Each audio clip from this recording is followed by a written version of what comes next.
You're listening to a BVA production. Welcome to the Post-Convention 2023 issue of the BVA Bulletin, Volume 78, Number 3. This is the audio version of this issue. Paul Mims of Kansas City, Missouri, is the newly elected national president of the Blinded Veterans Association. Wade Davis of LaPorte, Texas, is the new national vice president. The national secretary is Tracy Farrow of Biloxi, Mississippi, and Joe Bogart of Meridian, Idaho, is the national treasurer. Serving as district directors are the following: Wanda Grover of Rockville, Maryland, representing District 1. Randy Cantrell of Spokane, Washington, director of District 2. Douglas Ingram of Tallahassee, Florida, director of District 3, and Mike Cook of Clinton, Arkansas, representing the veterans of District 4. The immediate past national president is Joseph D. McNeil Sr. of Columbus, Georgia. Additional appointed officers are National Chaplain Kenneth Harvey of Henrico, Virginia, National Sergeant-at-Arms Brian O'Connell of Greenville, South Carolina, National Ombudsman Tenora Lynn Shannon of St. Clair Shores, Michigan, and National Judge Advocate Stephen Butler of Temple, Texas.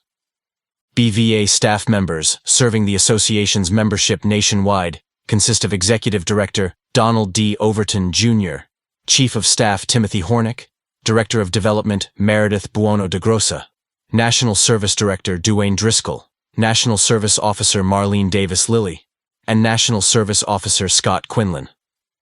The new Director of Member Relations is Teresa Galgano. Andrea Malmer continues as the Director of Operations and Alec Libben as the Deputy Director of Government Relations. The newly appointed Ambassador Program Coordinator is Vernon Humphrey. The Information Technology Specialist and Webmaster is Jordan Chesley. Stuart Nelson is the Director of Public Relations, while Kylie Fitzgerald serves as Director of Communications. The two are, respectively, Editor and Associate Editor of this issue of the Bulletin. BVA's national headquarters is now located at 1600 Duke Street, Suite 510, Alexandria, Virginia, 22314. However, the official mailing address of the association continues as P.O. Box 90770, Washington, D.C. 20090. Each full-time headquarters staff member can be reached by dialing 202-371-8880 or toll-free 1-800-669-7079, and by then following prompts that connect the caller to the correct individual or team. Email communication will be forwarded to the appropriate recipient when sent through BVA's general email address, bva@bva.org. The Bulletin is published quarterly by and for all veterans with sight loss. There is no charge to receive the print version of the publication, which is available upon request of the national headquarters to any interested individual or organization. Requests for multiple copies will also be honored whenever possible. Other formats include a web-based narrated audio version with image descriptions, a PDF replica of the print version, and a descriptive email version transmitted as a Word document. Contents of this issue of the Bulletin are divided into the following section headings: Introduction, President's Page, by Paul Mims, Legislative Update, by Alec Libben, Executive Director's Message, by Donald D. Overton, Jr., A Week in St. Louis, Not Soon Forgotten, by Stuart Nelson and Warner Murray. Blinded veterans celebrate all veterans at ANC and nationwide. BVA mourns passing of beloved President Chaplain. Frustration becomes jubilation. New VA Health and Benefits app.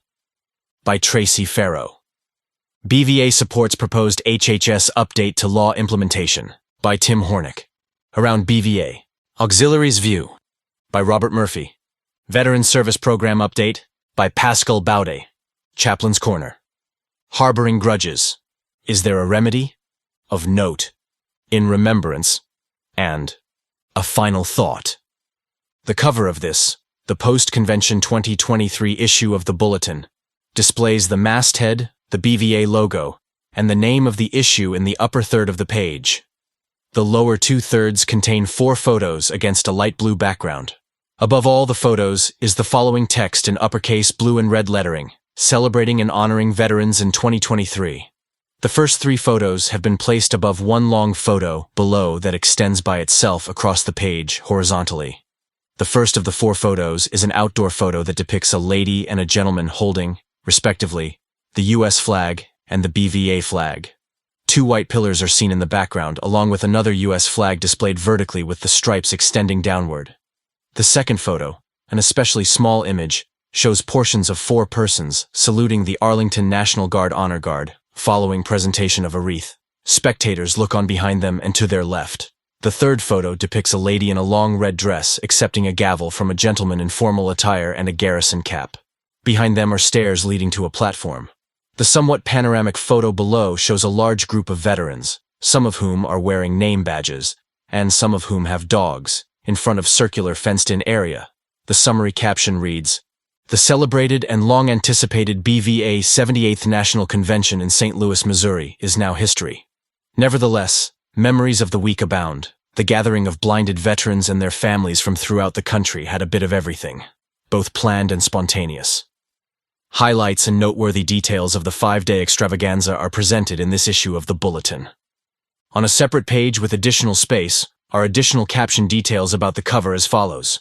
Top left, Ruth Wallace and Lawrence Harrison pause outside Arlington National Cemetery's Memorial Amphitheater, after representing BVA in the traditional parade of colors at the 70th Annual Veterans Day National Observance. Top center Don Overton and Alec Libben, facing the tomb of the unknown soldier, present BVA wreath. Accompanying them from behind and partially visible are Meredith Buono de Grossa and Duane Driscoll. Top right, at BVA's 78th National Convention Awards banquet, Shauntina Gibson accepts gold gavel from newly elected National President Paul Mims. Bottom photo. BVA faithful willing to endure the heat and humidity of a Missouri summer day gather at renowned St. Louis Arch during first-ever convention service dog walk. The Monday morning walk was sponsored by Waymo and Humanware. Precedence page, by Paul Mims. This issue's precedence page includes two accompanying photos. The first image is the usual head and shoulders thumbnail picture of the author of this section. Paul Mims is viewed here dressed in formal business attire with a light-colored shirt, tie, and dark suit coat. He is also wearing a BVA service cap. The lanyard from his convention name badge is visible as well.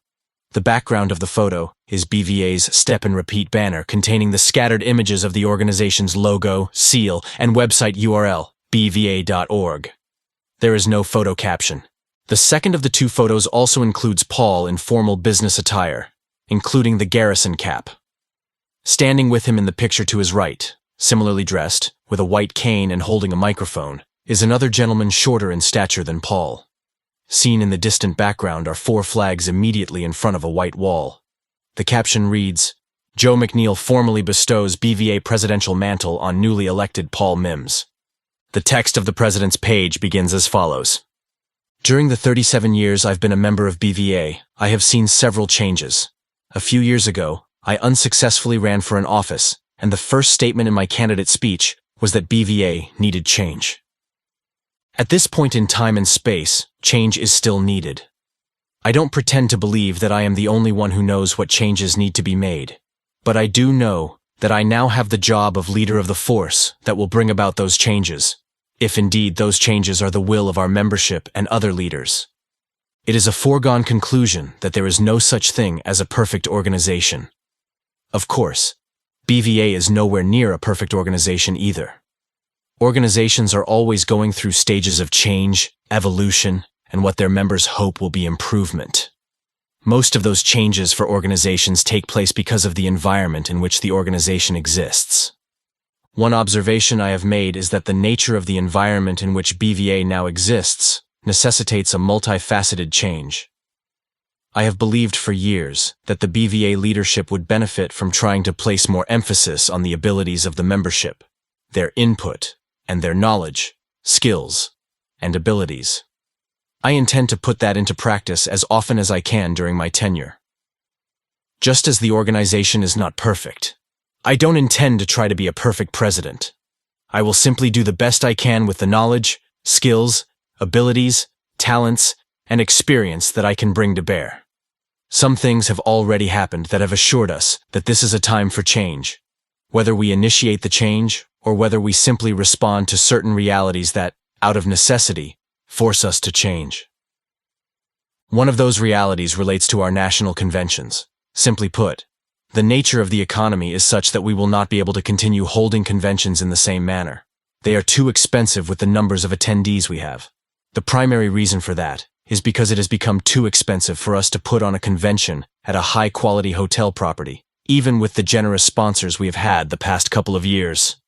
This is further exacerbated by the rise in airline fares just to get to the convention, food prices in general, and skyrocketing rates for guest rooms. Another change that is happening within our organization is, quite frankly, a decline in the dynamics that help regional groups survive.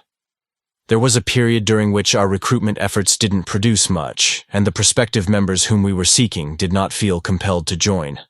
I don't think we, however we define we in this context, need to take the blame for veterans not wanting to join.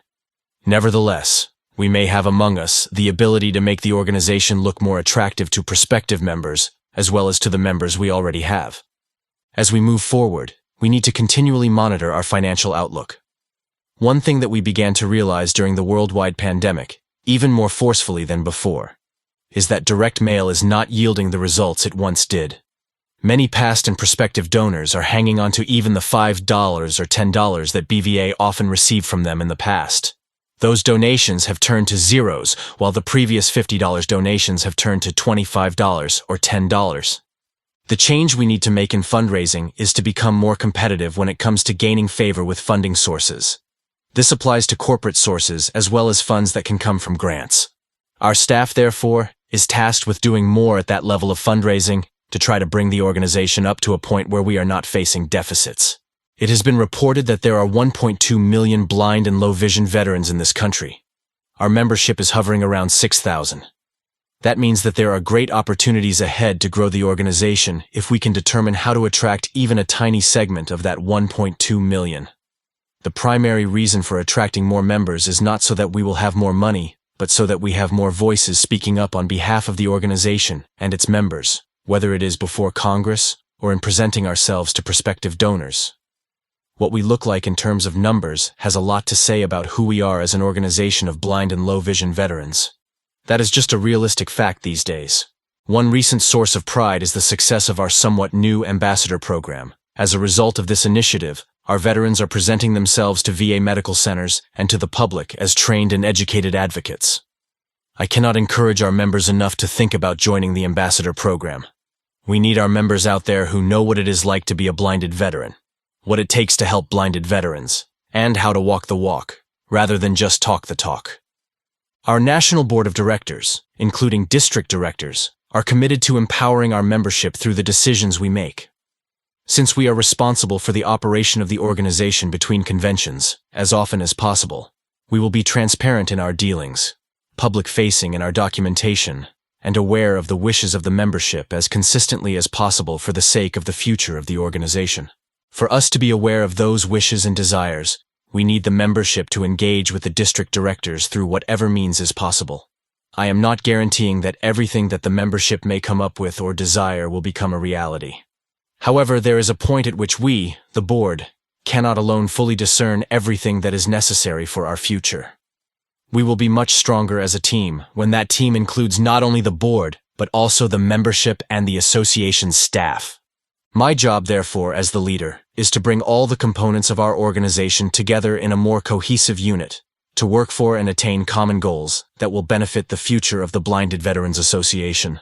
I look forward to serving you the next 2 years as national president, and I hope, by the end of my term, that I have added something to the organization that has made it stronger, from the membership all the way up to the board and staff. Legislative Update by Alec Libin. 3 photos grace the 2 pages of this section of the Bulletin. The first is a thumbnail photo of Alec Libin, a younger-looking man. The image is a shoulder-length frontal view against a dark brick background. He is wearing the usual dark blue BVA collared shirt with the logo over the left front pocket. His expression consists of a faint smile. There is no accompanying caption.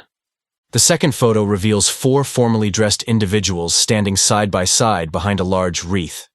The wreath contains a ribbon that extends from top to bottom and reads, Blinded Veterans Association, moving downward vertically. On both sides of the group are other wreaths, and behind the 4 are trees and other vegetation. The caption states, The VA Guided Veterans Day. National Committee assists in the annual planning of National Veterans Day celebrations at Arlington Cemetery and in other locations throughout the country. As an original committee member, and by virtue of its congressional charter, BVA enjoys a significant presence at such events. Pictured here near the Tomb of the Unknown Soldier wreath-laying, Alec Libben, far right, joins, left to right, Don Overton, Duane Driscoll, and Meredith Buono de Grossa. The third and final photo displays the seating area of a large outdoor meeting place. The image aims to capture the platform stage at the front. Therefore, the photo was taken behind the backs of almost the entire audience as they look toward the stage. In the photo, there are no people yet on the stage, but the seating area in front of it, and throughout the structure appears nearly full. The caption reads, "A sun-drenched Veterans Day morning at Arlington National Cemetery brought a capacity crowd of nearly 5,000 veterans, their family members, VA officials, and leaders of veteran service organizations to its memorial amphitheater." The update is expressed by the following. The last few months have been very productive on a chief legislative goal of ours, that of congressional action on the establishment of a federal advisory committee to work with the Department of Veterans Affairs, VA. Senators Bob Casey, DPA, and Rick Scott, RFL, have introduced S. 2516, the Veterans Accessibility Act of 2023. Passage of S. 2516 would establish just such a committee. Those who have kept abreast of recent developments know that VA has had trouble implementing Section 508 of the Rehabilitation Act of 1973, ensuring equal access for the blind and visually impaired. VA has failed to adhere to not only Section 508, but also to Sections 501 and 504 of the Americans with Disabilities Act, the 21st Century Integrated Digital Experience Act, the Plain Writing Act, and other federal laws and regulations. These shortcomings have harmed not only those who use VA services, but VA employees as well. For too long, VA has been unable to adequately address the needs of the disabled community, resulting in missed appointments, delayed care, and inability to access resources. A federal advisory committee would work to resolve this long-standing problem through the creation of a mechanism with stakeholders who know where the problem lies and the authority to gain VA's attention whenever justified. The committee proposed in the legislation would be comprised of 19 members, 15 of whom could vote. Of the 15 voting members, 4 would be veterans who are mobility impaired, hearing disabled, visually disabled, and cognitively disabled.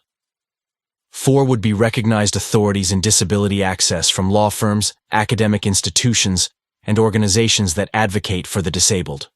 2 would be VA employees, 1 from the VA Section 508 office, and the other from the Architectural Accessibility Program. The remaining 5 would be nominated by veteran service organizations, VSOs, that advocate for veterans with disabilities. The non-voting members would be the Undersecretary for Health, the Undersecretary for Benefits, the Undersecretary for Memorial Affairs, and the chairperson of the Architectural and Transportation Barriers Compliance Board. All members would serve a 2-year term and would meet every 6 months to select the chairperson. The VA secretary would have to consult with and be advised by the committee on the improvements. This would include accessibility of information, VA benefits, and buildings, including the Veterans Community Care Program and the acquisitions process to ensure that new products are accessible and compliant with regulations. Every 18 months, the committee would submit a report to the secretary that would address barriers of access, compliance with the accessibility law, and priorities for accessibility through department procedure and practice as well as new legislation, among other duties. This ensures that the committee would have a broad scope of knowledge and be able to advise on all areas concerning disability access. In an ideal world, VA and all public-facing institutions would be made accessible at their inception, and continuity of access would be among their top priorities. Unfortunately, this has not occurred, and it appears that VA requires more active involvement to fix a broken system that does not serve those it was meant to serve. We do not doubt VA's commitment to helping veterans and their families, but we do doubt the course they have chosen to do so. We are not alone in this opinion, having been supported by other VSOs. BVA will be pushing a one-click campaign soon. If you would like to support BVA's efforts by educating members of Congress about the vital nature of this proposed legislation that would establish this committee, Please check our weekly BVA happenings and tell others to contact their members of Congress once we begin the campaign. Executive Director's Message by Donald D. Overton, Jr. A small photo accompanies this issue's Executive Director's Message, the customary thumbnail image of Don Overton with a faint smile. The photo is like that described for other columns, with the photo subject wearing the same BVA dress shirt against an identical background. There is no corresponding caption with the image. Don's message begins with the following. Many of our BVA members and their families are probably aware already that October was Blind Awareness Month.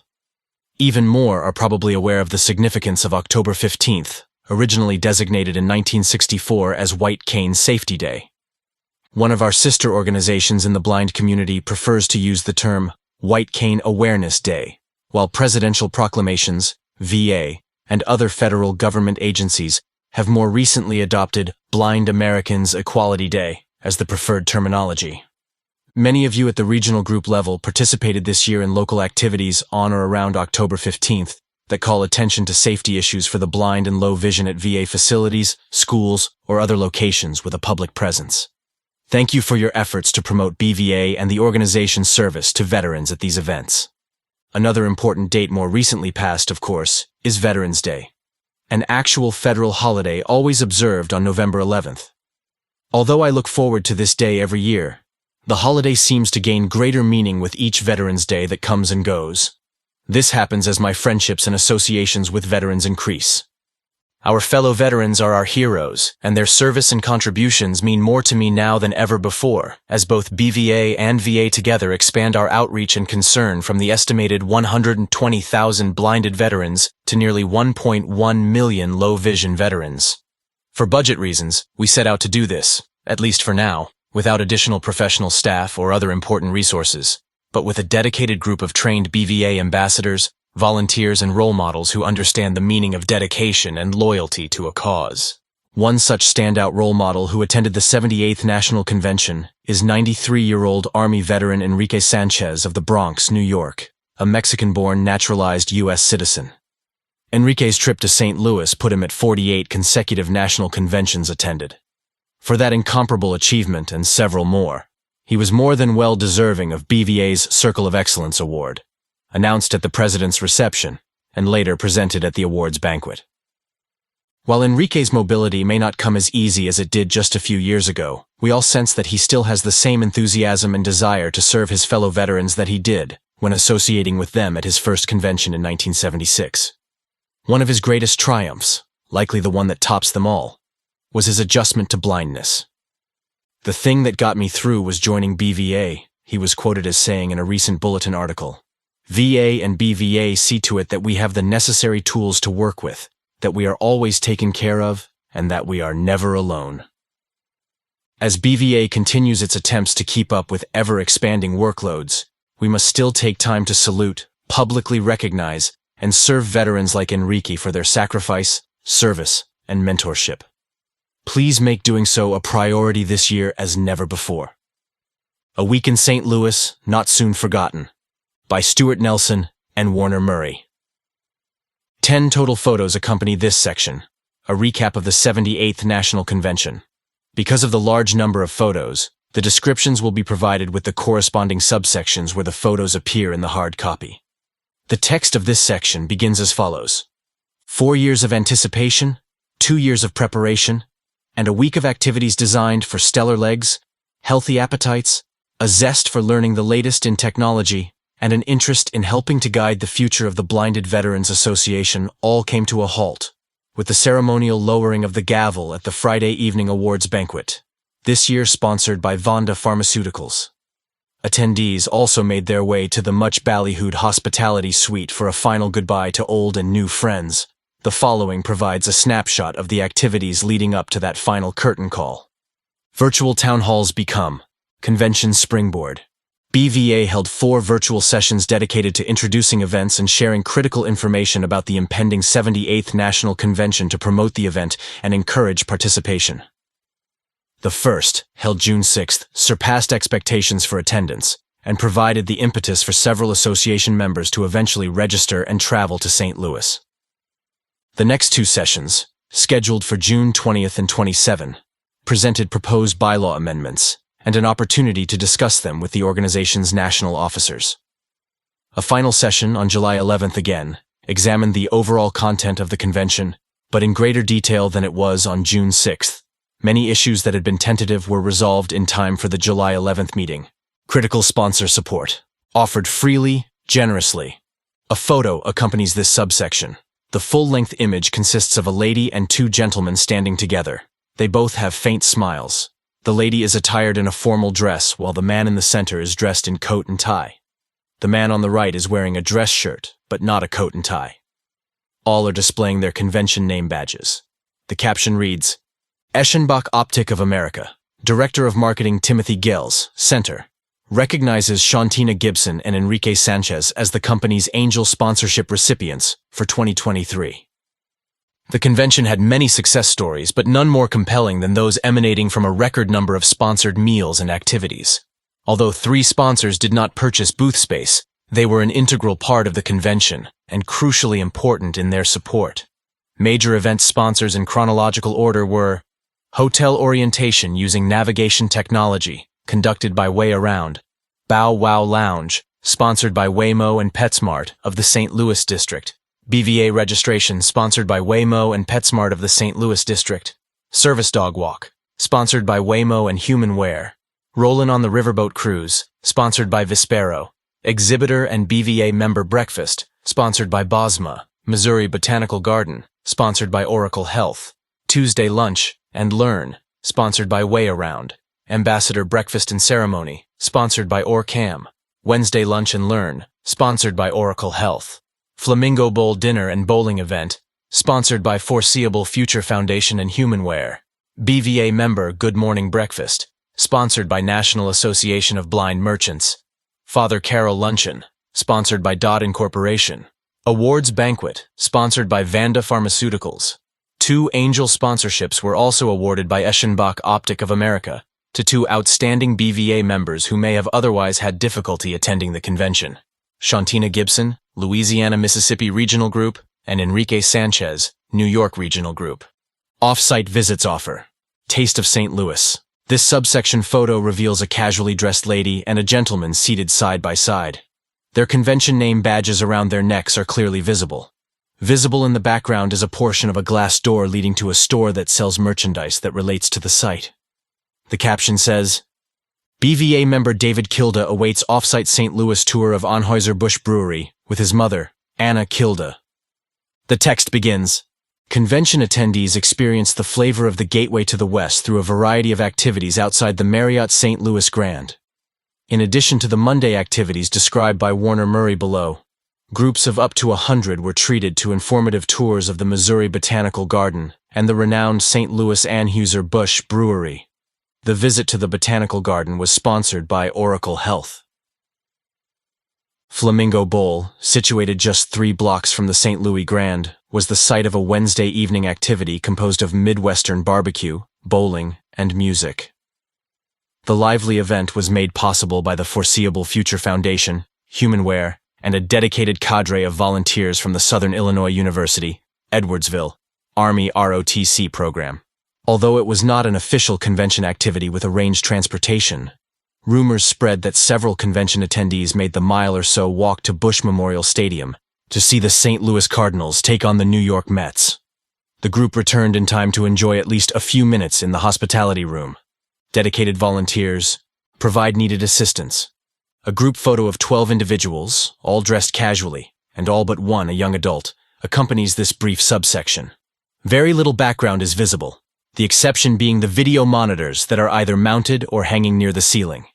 The caption states, Margarine Beeman's cadre of volunteers in St. Louis included members of the Southern Illinois University Edwardsville, SIUE, Army, ROTC, pictured with her above. The cadets patiently assisted veterans and their families with food and drink at the August 16 off-site activity in a packed and noisy Flamingo Bowl. They also made an extraordinary effort to engage with convention attendees, learning their names and inquiring about their military service. The text is presented as follows. If calculations are correct, BVA honorary member Margarine, the Busy Beeman, has now completed 33 consecutive years of volunteering and locating local volunteers to assist veterans and their families at the conventions. To all who knew her then and those who know her now, she hasn't missed a step. Thank you, Margarine, for your continuous service to BVA, and, although there is only one Margarine, thank you for locating volunteers who share, at least in part, your enthusiasm and your energy. Happy barks emanate from Bow Wow Lounge. The corresponding photo shows a faintly smiling gentleman dressed in informal attire and wearing a convention name badge. Next to him is a guide dog in a sitting position on the floor. Behind both is a table filled with bags containing the names of dogs that are part of the convention. The caption reads, Chaplain Kenneth Harvey introduces his guide dog to the convention Bow Wow Lounge. Pictured in the background are goodie bags to be distributed the following day to every registered dog attendee. The details are as follows. Another first for a national convention was a designated recreation and rest stop for working guide dogs, fittingly named the Bow Wow Lounge. The room converted to a lounge, located near convention registration, the exhibit hall, and one of 2 dog relief areas, quickly became an attractive and popular stop for the dogs at various times throughout the week. The lounge came equipped with personalized goodie bags for each of the 16 dogs with their names clearly printed, tasty snacks that were used as rewards, toys, and cushions on which to recline. Exhibit hall energy. A photo depicts a lady and a gentleman, both with convention name badges, standing behind an exhibit hall table that contains an informational poster on each side of the two. Both have faint smiles. The table curtain below says Way Around, next to a logo that is nearly entirely blocked by an extraneous chair. The caption states, Way Around's Chief Operating Officer Jessica Hipp and Manager Shaw, co-founder Darwin Belt in Convention Exhibit Hall. The text of the subsection starts, The kind of numbers that have passed through here and the overall atmosphere have been great, said Paul Kaminsky, Chief Executive Officer of the American Braille Flag Project, Inc. We're really impressed and pleased with the exhibit hall this year. Paul and Walter Peters, the project's president, occupied one of the 45 booths that were part of this year's exhibits, kicked off by a Tuesday exhibitor and member breakfast sponsored by BOSMA. The breakfast allowed time for a few promotional presentations and fostered interaction between members and exhibitors just minutes before the heavily trafficked exhibit hall opened for the first time. Heartland Hospitality. As the host regional group for the convention, the Heartland Regional Group assumed hosting duties for the hospitality suite. As difficult as it would be to match the efforts of the Mid-Atlantic Group in 2022, President Jeannie Murphy and her cast of helpers, including husband Robert, came through in grand style. The suite was well stocked in a variety of ways, including laughter, camaraderie, and the sharing of information and experiences. If the setup was not already near perfect, how about those hot dogs? Yes, a BVA convention hospitality suite with hot dogs, and with both cheese and chili as well. This move was absolutely an extra mile one and may have been a historic first. Please nominate the Heartland Regional Group for future hospitality service, no matter what the convention destination may be. Barb Webb shares. Caregiving journey. A close-up photo with very little background reveals 2 formally dressed ladies standing together. In front of the 2 is a foam board that was previously set on an easel. The board contains the BVA logo at the top and the following text, A Caregiver's Heart, Overwhelmed and Overjoyed. The caption states, Barb Webb, Wright, and Cheyenne White, VA Columbia, Missouri Healthcare System. Describe the irony inherent in feeling simultaneously overwhelmed and overjoyed. The subsection starts. Gateway B, the room designated for Barb Webb's A Caregiver's Heart, overwhelmed and overjoyed, filled beyond capacity on Wednesday afternoon. The topic, created by Barb herself as a reflection of her own feelings, experiences, and insights, also resonated with the dozens of caregivers attending the convention with their veteran spouses, children, or in some cases, parents. She was accompanied by Cheyenne White, social worker at the Harry S. Truman VA Medical Center, Columbia, Missouri. Cheyenne addressed the group regarding VA resources for caregivers. Barb was among 30 caregivers nationwide in 2020, just as the COVID-19 pandemic hit, to be selected by the Elizabeth Dole Foundation, Caring for Military Families, as a caregiver fellow. Barb's selection to the prestigious group was based on her extensive experience and insight into successful caregiving, and her ability to bring attention to the challenges facing America's hidden heroes, the spouses, family members, and other loved ones who provide $14 billion in voluntary care for service members and veterans every year. My heart truly has become overwhelmed and overjoyed at the same time, she said. And I have that feeling today as I assure you that you are never alone as a caregiver. Barb is the mother of Mark Wilson, also a member of the Heartland Regional Group and a former combat engineer who served 2 tours of duty as an expert in explosives tasked with locating and disarming improvised explosive devices. Together, Barb and Mark have been regular attendees of BVA national conventions and staunch supporters of the Operation Peer Support Initiative and activities at the regional group level.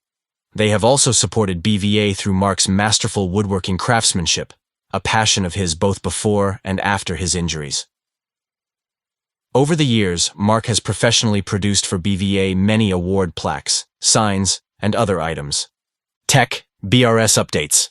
Highlight, Thursday Forum. The Traditional Convention Forum, a series of presentations leaning more toward the academic and technical sides of topics such as blind rehabilitation, sight restoration, and prosthetic and sensory aids, welcomed as speakers BRS National Program Director Nikki Sandlan, the VA Office of Compliance, Risk and Remediation, with representatives of Vispero, Alliant, and Perigian, Dr. Philip Troik, Executive Director and Principal Investigator for the Intracortical Visual Prosthesis Project at the Pritzker Institute of Biomedical Science and Engineering, and a VA prosthetic update from Stephen Roberts of Veterans Integrated Service Network 15. Sergeant at Arms inspires. Father Carroll. Gathering. Relating his own journey with sight loss and the subsequent realization that he could still do many of the things he loved, BVA Sergeant at Arms Brian O'Connell shared with approximately 200 veterans, their families, and caregivers the personal insights that have helped him return to those activities. The setting was the annual Father Thomas J. Carroll Memorial Luncheon, named for the legendary pioneer in blind rehabilitation and BVA's national chaplain during the organization's first 25 years. Even after his glaucoma diagnosis, Brian related, he continued to do the things he'd always done, including driving. In 2014, however, he experienced a pressure spike in his right eye that caused loss of most of his vision in that eye. Then, the same thing occurred in his left eye a year later, causing legal blindness and forcing him to retire from teaching Air Force Junior ROTC and coaching high school baseball. Locating a community of veterans with similar challenges through BVA, Brian shared the new confidence and hope he quickly regained. He found himself on ski lifts, rediscovered his trumpet-playing days with a local band, and started taking virtual piano lessons. He is now back in the classroom and engaging in many of the recreational, professional, and educational activities he had previously believed would be impossible. Proposed bylaw amendments. Debated and determined. 4 bylaw amendments were originally proposed and presented to BVA members, first at the town hall meetings in late June, and again at the convention so that in-person roll call voting could be conducted. Convention delegates and voting members must approve a bylaw change by a 2/3 vote. The proposed change to Article 6, Section 2, Elections, was to stagger candidate nominations for district director, so that Districts 1 and 2 would next hold elections in 2025, and Districts 3 and 4 in 2026. Under the existing Section 2, elections for all 4 districts would occur the same year. The membership voted to adopt the change in the bylaw. The proposed change to Article 9, Section 3, Convention, was to allow annual membership meetings and to move to biannual conventions. The membership failed to approve the proposed bylaw amendment. The proposed change to Article 10, Dues, was to move from the current $50 life membership, half of the funds going to the Life Membership Fund and the other half to the General Fund, to a free membership model, designed to empower the regional groups with increased member participation and apportionment revenue, while growing BVA's national membership body. The membership failed to approve the proposed amendment. The proposed change to Article 17 was to delete the article entirely based on a National Board of Directors vote to sever its relationship and all ties to the BVA Auxiliary. Events leading up to the convention and a subsequent meeting held August 14th resulted in the withdrawal of this proposed bylaw change. There was no vote for the change on the convention floor, and Article 17 remains intact and in force, with no other action planned for the foreseeable future. Delegates, voting members, elect new national officers. Culminating the flurry of activity all week in and around the Marriott St. Louis Grand was the closing business meeting election of Paul Mims, Heartland Regional Group, as the new national president.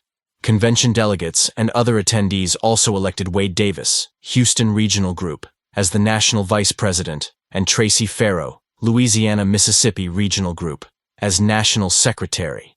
Joe Bogart of the Gem State Regional Group was elected national treasurer. Awardees recognized. At luncheon, banquet.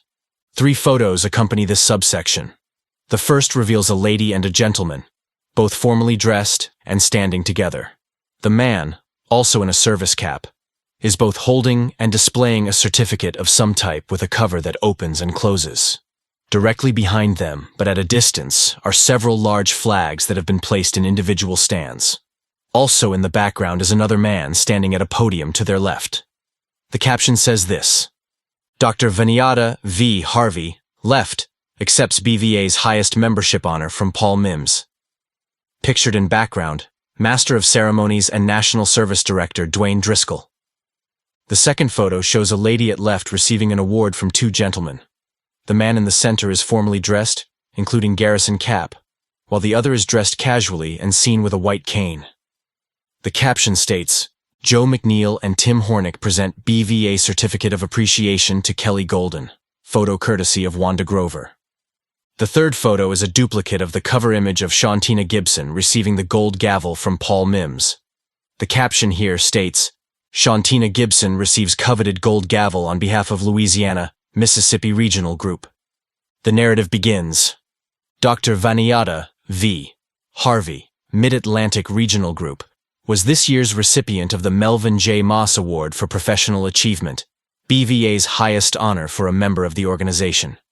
The award, presented at the Friday night banquet, recognizes success in a professional setting outside the work of BVA, especially as the success relates to overcoming the challenges of blindness. Gary Scholerman, Louisiana-Mississippi Regional Group, received the Irving Diener Award for outstanding work and service to the regional group, which has relied on his initiative and drive for many years in the organizing of activities and projects such as the Braille flag donations and dedications, not to mention the perfection with which he performed his secretary responsibilities. Tracy Farrow, Louisiana-Mississippi Regional Group, and the recently elected national secretary, has logged hundreds of hours as BVA volunteer at the Biloxi VA Medical Center the past year, particularly the BRC within the medical center facility. Tracy functions as both a BRC advocate as well as one of the watchdogs guarding them, always assuring that his fellow veterans are well taken care of. A new Circle of Excellence Award was presented to Enrique Sanchez for his example of loyalty to his fellow blinded veterans, especially within the New York Regional Group. His effectiveness in working with VA blind rehabilitation personnel, and his perseverance in serving others. The Louisiana-Mississippi Regional Group won this fiscal year's Gold Gavel Award for the largest numerical increase in membership. The Silver Gavel Award went to the Alabama Regional Group for the greatest percentage membership increase of any group. At the Friday Father Carol luncheon, Joe McNeil presented certificates of appreciation to Shelley Blomstrom, blind rehabilitation specialist, Kansas City VA Medical Center; Dawn Klaus, Visual Impairment Services Team, VIST, Coordinator, Eastern Kansas Healthcare System; Jennifer Ettinger, VIST Coordinator; Michael J. Crescens, VA Medical Center; Kelly Golden, Blind Rehabilitation Outpatient Specialist, BROS, Albuquerque, New Mexico, VA Medical Center; Samantha Hance, BROS, Kansas City VA Medical Center; and John Mykut, VIST Coordinator, Alexandria, Louisiana, VA Medical Center. Impressions and Reflections. From Warner Murray. Warner's impressions of the National Convention come accompanied by 2 photos. The first of the 2 depicts 2 young men and 2 young ladies standing together outdoors, side by side. Each is wearing a convention name badge. Behind the group is a grassy area followed by a flowing river, followed again in the distant background by 2 sets of motor vehicle bridges. All of the subjects of the photo are smiling broadly. The man at the far left has his right thumb pointed upward, as does the first young lady moving right. The caption states, Staff from Platinum Sponsor. Incorporation offered camaraderie and moral support during a hot and humid Monday service dog walk. Pictured left to right near the renowned St. Louis Arch, Chris Unseok Choi, Murgal Takam, Jessica Lee, and Praise Kim. The second photo is a side view image of 3 formally dressed ladies in a single file line. White canes are seen with the first 2 in line, and BVA garrison caps are worn by the first and third ladies in the line. Dark glasses are worn by the second and third. The occasion is a formal one in a large dining room. Tables have been elegantly set up in the immediate background. In the distant background are full-length windows that extend from the floor to the ceiling. The caption reads, "Left to right, Dr. Vaniata V. Harvey, Mid-Atlantic Regional Group, Marlene Davis Lilly, Arkansas Regional Group, and Michonne Harrison, Mid-Atlantic Regional Group. Display a little swagger prior to Father Carol luncheon. Photo courtesy of Michonne Harrison." The subsection begins with the following. "My time at the BVA 78th National Convention was a wonderful experience. As is often the case when one travels, a few unforeseen challenges came my way. A small contingency of the New York Regional Group consisting of the treasurer, secretary, and a life member arrived on Sunday morning at 10 a.m. via Southwest Airlines. It was a bright, sunny day in St. Louis. Upon exiting the aircraft, I heard the familiar voice of the welcoming committee led by Margarine Beeman. It felt wonderful to hear her voice and receive the usual assistance typical of every airport arrival heading to a BVA convention. I had arranged shuttle transportation a few months prior to my arrival. The St. Louis Metrolink known as Call a Ride was our means of transportation during the entire convention. The Metrolink shuttle service was on time and prepared for the arrival of blinded veterans. My reservation was for 4 to 6 members to ride with me. We arrived at the Marriott St. Louis Grand, safe and sound, and with great anticipation for the upcoming week. The bellhop took the luggage and escorted us to the hotel lobby check-in counter. The guest room was clean and ready to receive me. It contained all that I had requested: refrigerator, needed air conditioning, and lots of towels. The lighting was sufficient, and there was easy access to the telephone and plenty of closet space with hangers. The bathroom was bright, clean, and had a good assortment of toiletries. Our first challenge began as we dropped our luggage and got ourselves ready to head to the BVA registration area. We took the elevator to the lobby and asked for assistance to the area provided by the hotel. There was no one specific person assigned to provide that assistance. We did eventually receive some directions that were a bit complicated for first-time blinded veterans. We started out on the elevators, up and down, but at first, we didn't know where to get off. Somehow, we reached the appropriate underground walkway, containing some steep inclines and declines. We walked until a stranger told us to go down some escalators to reach the registration area. I knew we had finally arrived and were safe when I heard the familiar voice of our Meredith say, "Over here, BVA members." The Monday service dog walk on a sunny, hot, humid morning to the renowned Gateway Arch National Park attracted a large crowd. The distance was approximately a mile each way. While many walked with their dogs, there were plenty who walked without a dog. Despite the pleasant conversations and stops to rest and take photos, some of us still ran out of energy and needed a ride back. Fortunately, a car or two that had been driven to the convention were dispatched for this very purpose and helped those who needed it. The wind was back in my sails a few hours later for the most enjoyable outing of the convention, the rollin' on the riverboat cruise, which included dinner. The bus ride to the location was very lively with spirited conversations and lots of laughter. The walk to the boat floating dock was a short distance over some small gravel stones. Our arrival was greeted with a warm welcome and several "thank you for your service" comments. We were seated and served salad right away. A live band entertained the crowd with music and singing while the main course was being served. The drinks, desserts, and flashing of cameras were non-stop. It was the best dinner cruise I have ever attended at any convention. My overall opinion of the convention is overwhelmingly positive. Despite some challenges that affected many of us, our membership overcame them with strong grit and pride. Whenever there is true dedication to BVA, that dedication and will to march forward permeates and spreads throughout the membership. Very grateful I am to have been part of the BVA 78th National Convention. HVAC Chairman Mike Bost extends. Congratulations and welcome. House Committee on Veterans Affairs, HVAC. Chairman Mike Bost, RIL 12, officially recognized Paul Mims on his election as Blinded Veterans Association National President in a letter addressed to him dated September 12, 2023. Chairman Boss thanked Paul for his service on active duty and his continued advocacy on behalf of fellow blind and low-vision veterans who have also answered the call to serve. This is no small task, but I know that because of your passion and responsibility, BVA will prosper and strengthen its efforts to expand programs and push forward necessary legislation for our veterans in need, the letter stated, referring to Paul's likely upcoming appearance before a joint session of the House and Senate committees in March 2024 to present BVA's legislative priorities. Blinded Veterans Celebrate. All veterans at ANC and nationwide. One photo accompanies this main section of the bulletin.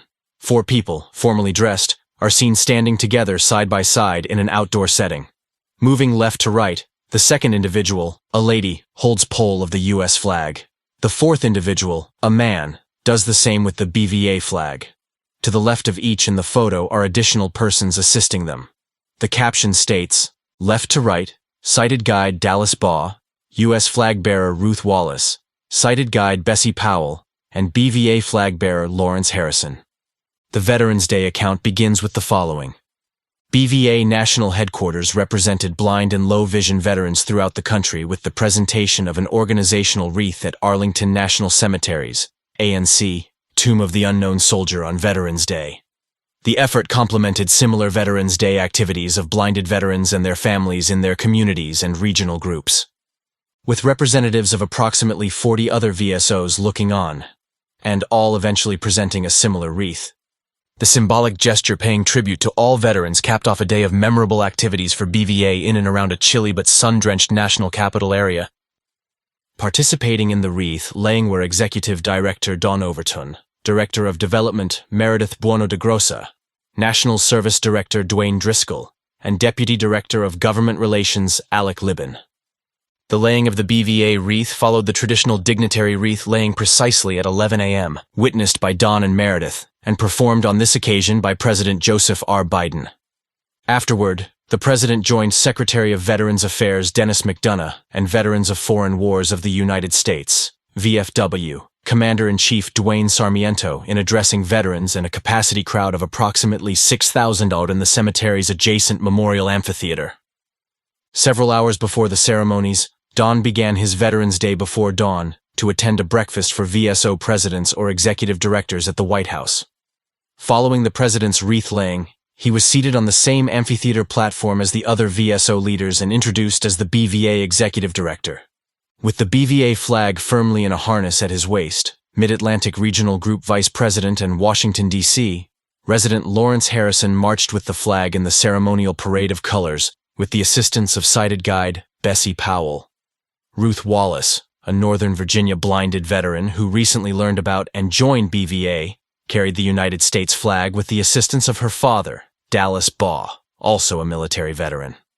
VFW, the host organization for the entire day's events by virtue of its membership on the Veterans Day National Committee to which BVA also belongs, hosted a reception at the Military Women's Memorial. The event was also attended by the BVA contingency following the wreath-laying. BVA mourns passing of beloved President Chaplain. These 2 tributes come accompanied by a photo that goes with each one. The first of the 2 photos reveals a gentleman formally dressed and sitting at a table. In front of him are 2 water bottles and a cup. The background is totally dark except for the partial profile of a lady seated behind him. The caption states, with a garrison cap that lends emphasis to his Hawaii roots, Dr. Roy Kekahuna pictured at congressional witness table prior to presenting BVA's 2011 legislative priorities before a joint session of the House and Senate committees on Veterans Affairs. The second photo shows a seated gentleman, casually dressed and with dark glasses. His is a broad smile. A lady with a faint smile is also viewed to his right and slightly behind him. The caption states, Chaplain Neftali Sanchez with his sister, Nohemi Marquez, at BVA 71st National Convention in Milwaukee, Wisconsin. The text of the section commences with the following. BVA National Headquarters was saddened to learn of the recent deaths of BVA stalwart national leaders, Dr. Roy Kekahuna and Neftali Sanchez. National President, 2009-11. Past National President Dr. Roy W. Kekahuna passed away on July 1st in Las Vegas. Roy served BVA in numerous regional group capacities and national offices, culminating with his election in 2009 as national president at the 64th National Convention in Portland, Oregon.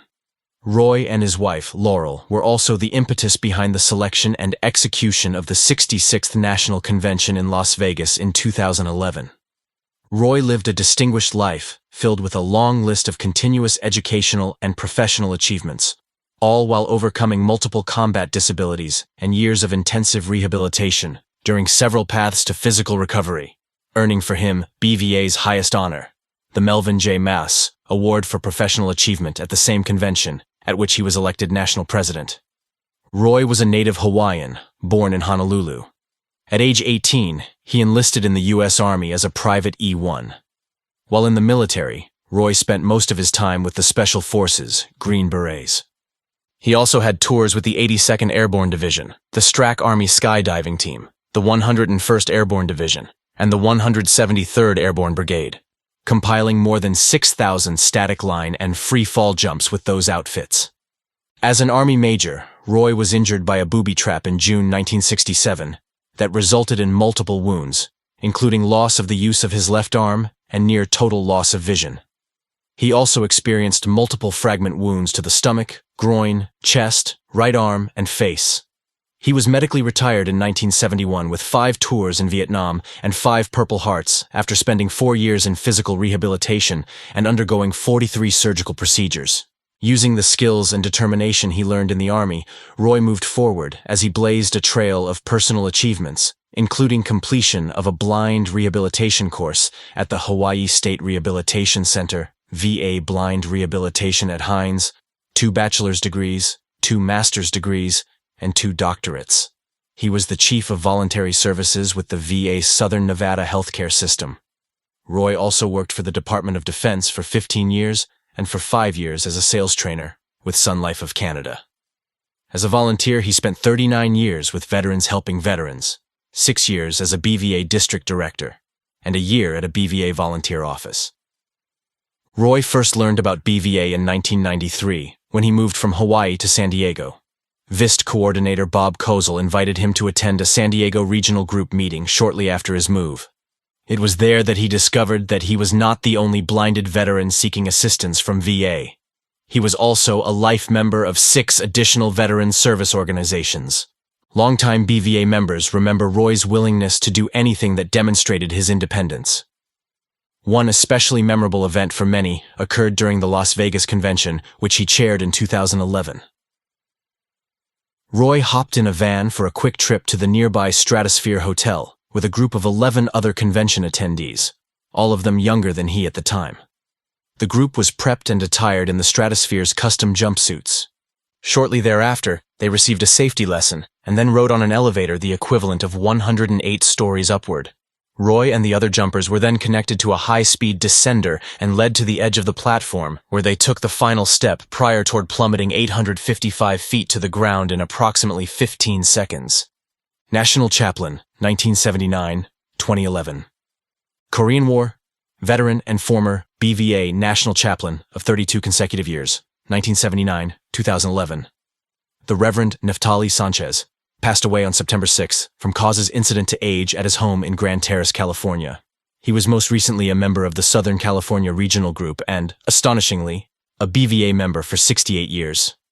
Tali, as many knew him, attended 31 conventions as chaplain, missing only one in 1997, Reno, and delivering Father Carroll Memorial Luncheon addresses twice, in 1979 and again in 2001. It seems unthinkable to contemplate that I served as national chaplain 8 years longer than Father Carroll did, he said during a telephone interview just prior to the BVA 66th National Convention in 2011, Las Vegas. It's been a long run that I've loved, but it's finally time to give the privilege to another worthy blinded veteran. Due to health concerns, Tali could attend only one more convention following his service as national chaplain. In 2016, he traveled to Milwaukee for the 71st National Convention, where he also attended his very first convention back in 1956. A 2002 national newspaper release introduced Tali's story as follows. One blinded veteran has taught many Americans how possible it is to overcome great adversity if one does not abandon hope for a bright future and full life. A good example is Corporal Neftali Sanchez, whose life changed abruptly on July 11, 1953, in Korea, when he was only 19 years old. The article recounted Tali's wounding by an exploding grenade while he was on patrol, an event that caused the loss of both his eyes and both his arms below the elbows. Coping with so many obvious adversities, Tali was nevertheless relentless in the pursuit of his personal goals, the feature added. After completing blind rehabilitation at Hines in 1955, he graduated from Pepperdine University in 1959 and received a master's degree 2 years later. He attended Bible college and received a bachelor's degree in theology in 1974. Tali found out about BVA in 1955 and joined immediately. He served on the National Board of Directors from 1964-69 and was later elected National Chaplain in 1979. He told both the board and the membership the following year that he would not run for chaplain again, and, because of the politics involved in elections and voting, he voiced his opinion that a national chaplain should be appointed annually rather than elected. The association's leadership listened to him and agreed with his reasoning. The rest is history, as he was reappointed 31 times. Judging by his many years of involvement and service, of much greater importance for Tali than a position were opportunities for him to serve, particularly to render assistance and support to those who may be climbing the same mountain that he had already successfully climbed. The explanation for Tali's service may well be rooted in a November 13, 1953 news article in the El Paso Post reporting his injuries in Korea. The article quoted Tali's mother, who had just visited him for the first time since his return to the States. The place of that meeting was a hospital in San Antonio, Texas. If Neftali was discouraged, he never showed it, she said. He seemed happy and full of plans for the future.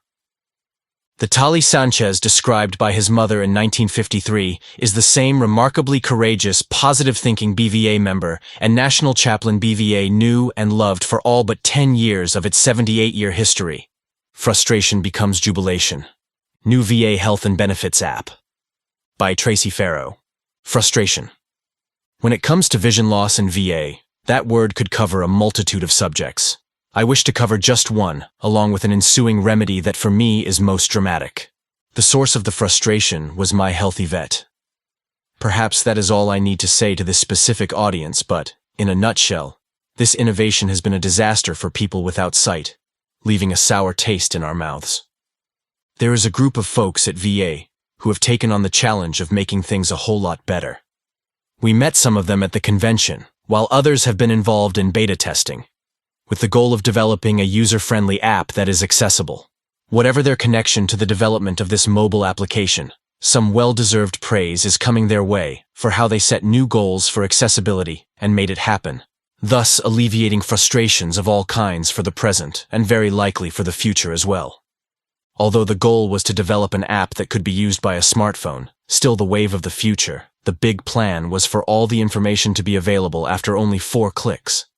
With that in mind, the next step was to move what was or is available from My Healthy Vet to an app for either a phone or tablet. I am not certain how well this worked in the Android world, but, for iPhones and iPads, the results have been phenomenal. Taking nothing away from the accomplishment, there is one annoyance that is being worked on and will hopefully be resolved soon. To better understand where I am coming from, go to the Apple Store on your phone and download the VA Health and Benefits app. To make doubly sure that it is the right one, there will be a logo of a blue square with VA in it. The next step is the setup, which is the problem VA is currently attempting to remove. This problem involves the requirement to use a credentialing service. My Healthy Vet, ID Me, DS Login or login.gov to verify our status as veterans. Then, of course, comes the 2-factor authentication. It's a pain in the neck, but we can do it once and then not have to go through everything again. Once logged in, we can detect 4 tabs on the bottom of the screen: Home, Benefits, Health, and Payments. Select Home first. As we navigate, swiping left to right, the first thing we always encounter is an option button to contact the crisis line. This is self-explanatory. The next buttons are Name and Branch of Service, allowing us to know that we are in the right place. After that are Updates, if any, followed by About VA, Contact VA, Find a VA Location, and COVID Updates. All of these are self-explanatory. The next tab is for Benefits. This tab will relieve a lot of stress throughout the BVA population. Many of us have open claims and cannot get in touch immediately with the Veterans Service Program folks at BVA National Headquarters. This is because they are super busy handling claims. As it now stands, every time a person wants an update, the National Service Officer, NSO, must take that on and spend time answering a question that is at our fingertips. If you go to the Benefits tab, there are currently only 3 selection buttons: Disability Ratings, Claims, and VA Letters and Documents. The Ratings button has all your ratings and percentages for each condition or disability. This information can be very helpful to any qualified NSO to help answer questions. The Claims button has 2 selections, one for active claims and one for closed. The contents of those huge envelopes we have received in the past, the ones with all the pages we cannot read and often must take to someone else to read to us, are available right there on a computer screen. VoiceOver or a screen reader will read them aloud to us, and we do not have to wait for the mail. With 4 simple clicks that require less than a minute, we can have our answer, versus waiting for a return call from an NSO. In addition, you can check this every day if you wish. The last button is the one we need for the tax relief letters, commissary authorizations, proof of service, and more. Depending on the particular need and the information requested, we can filter and tailor-make what appears in the letter. If registering a car, for example, the Department of Motor Vehicles may have us print directly to their printer or send an email to them right there. The Health tab is also filled with options that make our lives easier. The first button relates to our VA appointments. Do we want to take a vacation at the last minute but can't remember when that appointment is scheduled? Again, forget the phone. Click 4 times, and you have what you need. The button also has our past appointments, so that we can schedule a new one if it is time to do so. Next is the Messages button. This one allows us to send secure messages to nearly anyone within the VA system, but definitely to our primary care manager, VIST coordinator, pharmacy, and other vital services. We can add attachments, type a message, or perform several other functions. These are secure, fast, and reliable. Please try them out. Next up is the Prescriptions button. Since I do not use Department of Defense pharmacies, I do not have anything available through this option. Many of you, however, should be able to view your prescriptions and refill them if available, totally managing the process. Vaccines are the next option. This button will bring up all the vaccines VA knows about. If I obtain a vaccine at a DoD facility, the information is shared. However, if I get a flu shot at Walgreens, for example, I can take that record into VA and they will upload it for me, or I can send a secure message with that attachment to my primary care manager, and it will be there. This is great if I am traveling out of town and need to show proof. Last up is the COVID updates. This option is very comprehensive and can be reviewed for situational awareness. The final tab shows Payments. This has any payment that VA has made to us and can help with balancing our physical and mental checkbooks.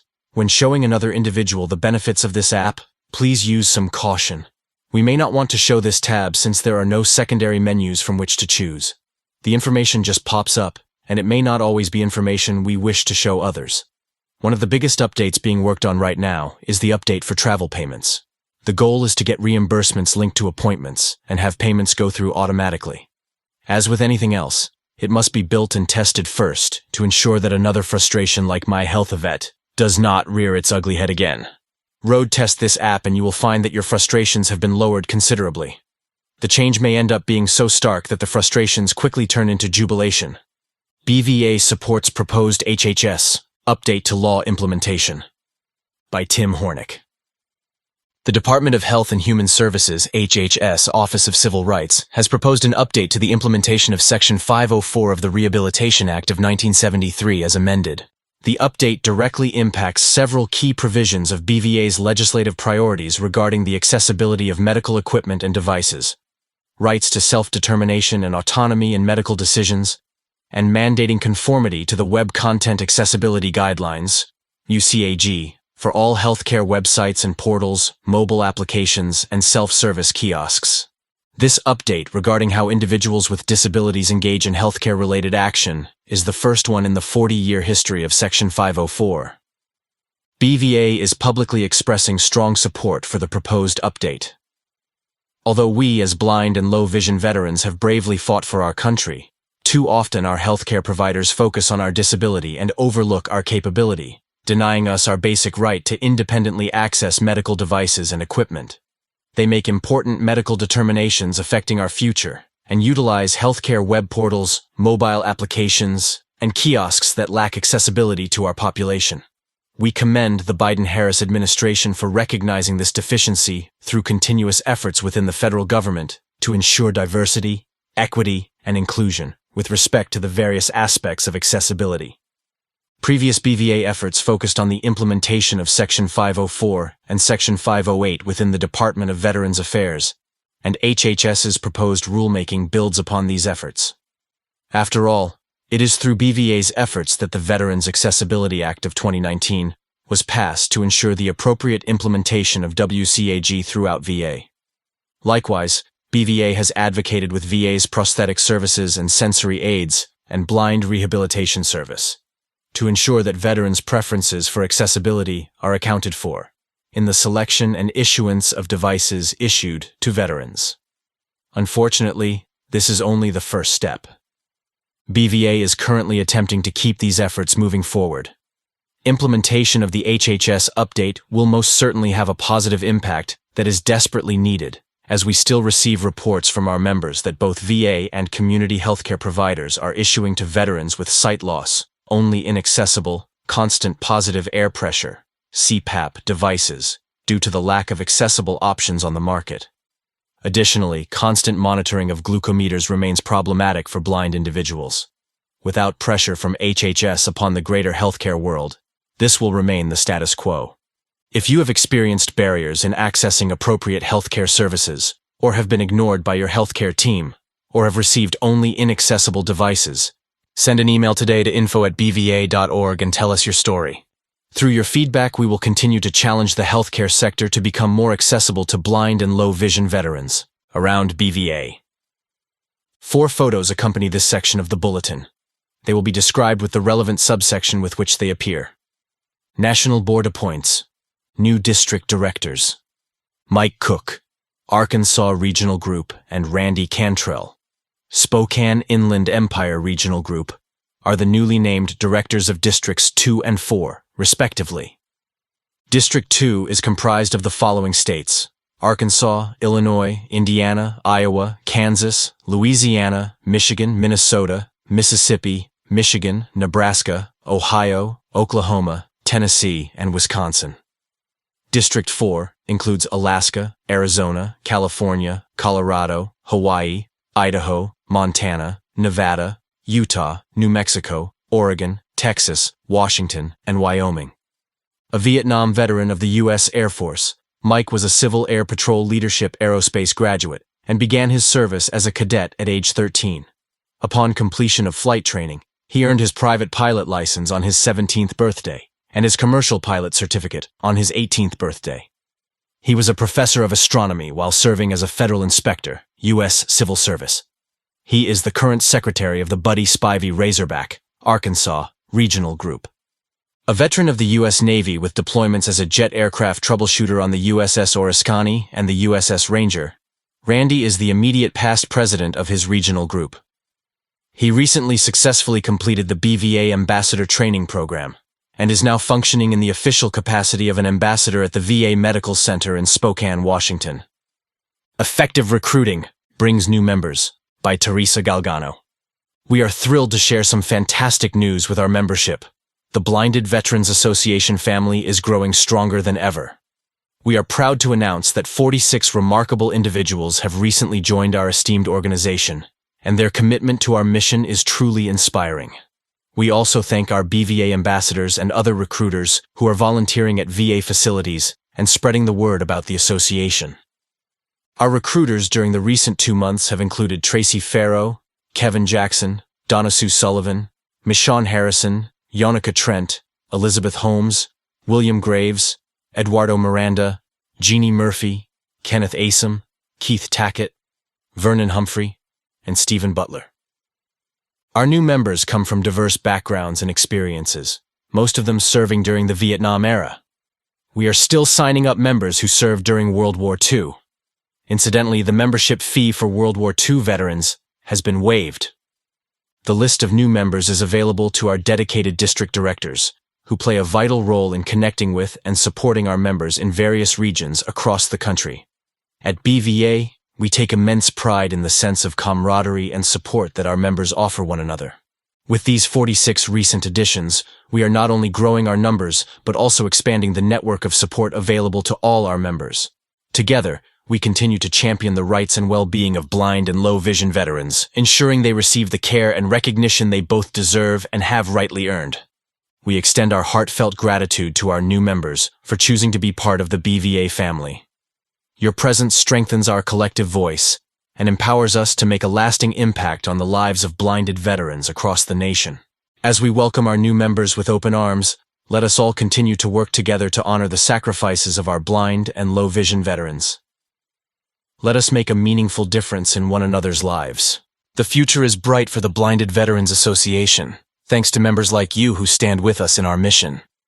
Media spotlights BVA members. In Tennessee and Arizona, 2 BVA members recently captured the attention of their local television news media.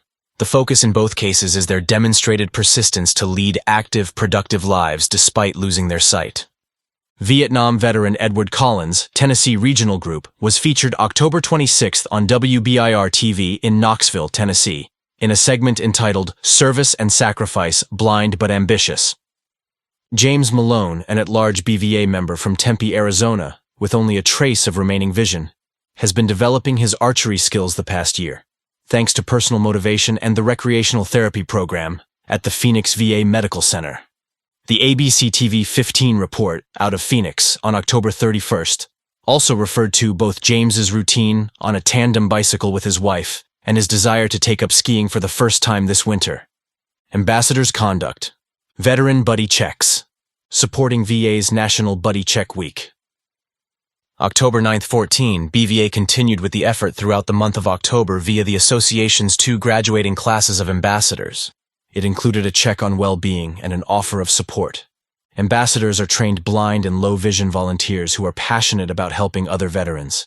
They are reaching out by phone or email simply to check in and provide information about BVA resources and services when appropriate. The Buddy Check is not a solicitation call. Its purpose is to offer support and friendship. National Buddy Check Week is a nationwide campaign conducted annually. It is supported and promoted by VA, encouraging veterans to connect or reconnect with their veteran friends, just to check in. The campaign's origin is the Strong Veterans Act of 2022, which addresses mental health care provided by VA. It contains 27 sections requiring VA to work collaboratively with the Indian Health Service and other partners. VA's Buddy Check Week also builds on the success of the American Legion's Buddy Check program and the Veteran Wellness Alliance's Get Involved program. Blind Americans Equality Day. Celebration a hit in D.C. An accompanying photo reveals 3 blinded veterans, 2 men and 1 lady, standing side by side. One stands with a white cane. A 4th lady, not a blinded veteran, joins them at the far left. All are dressed casually and, although the photo was taken indoors, all are wearing jackets or coats of some type. All are smiling faintly except for the serious look by the man at the far right. The caption states, "Left to right at Blind Americans Equality Day event. Visor Clinic Supervisor Deidre Dockery, MS, CRS, Mid-Atlantic Regional Group Baltimore Chapter. President Harvey Guerry, Wanda Grover, and Jim Vale." Photo courtesy of Lawrence Harrison. The subsection begins. It may have been Halloween, but members of the Mid-Atlantic Regional Group and staff of the Washington, D.C., VA Medical Center's Vision Impairment Services Outpatient Rehabilitation, Visor Clinic, had their minds on an equally important but different theme as they made their way to an all-day October 31st event promoting awareness of the white cane and care of our nation's blind and low-vision veterans. Some 20 attendees from the regional group were encouraged to attend the event. They were motivated by the following invitation. Join us in the journey toward a brighter future, where vision knows no bounds. Also collaborating with the Visor Clinic and the regional group were the Veterans Benefits Association, the Vision Center of Excellence, Suicide Prevention, and Chaplain Services. The event kicked off with a white cane walk at the medical center entrance. It also included the debut of a national VA video entitled Beyond the Uniform, featuring a local veteran from the National Capital Region, lunch, a presentation on compensation and pension, and an opportunity to meet for a benefits review with a Veterans Benefits Claim Officer. White cane noteworthiness, highlighted in Idaho, Georgia. Another photo, this one a small image, graces this subsection. Two gentlemen are seen seated at a table containing BVA brochures, giveaways, and other resources. A third gentleman is seen standing with a white cane to the far right. Immediately behind him is a small display that includes a U.S. flag. The accompanying caption reads, "Left to right at Boise, Idaho, VA Medical Center, Rick Griffin, Chuck Knapp, and Joe Bogart. Promote the importance of white cane safety awareness." Photo courtesy of Joe Bogart. The blurb starts as follows.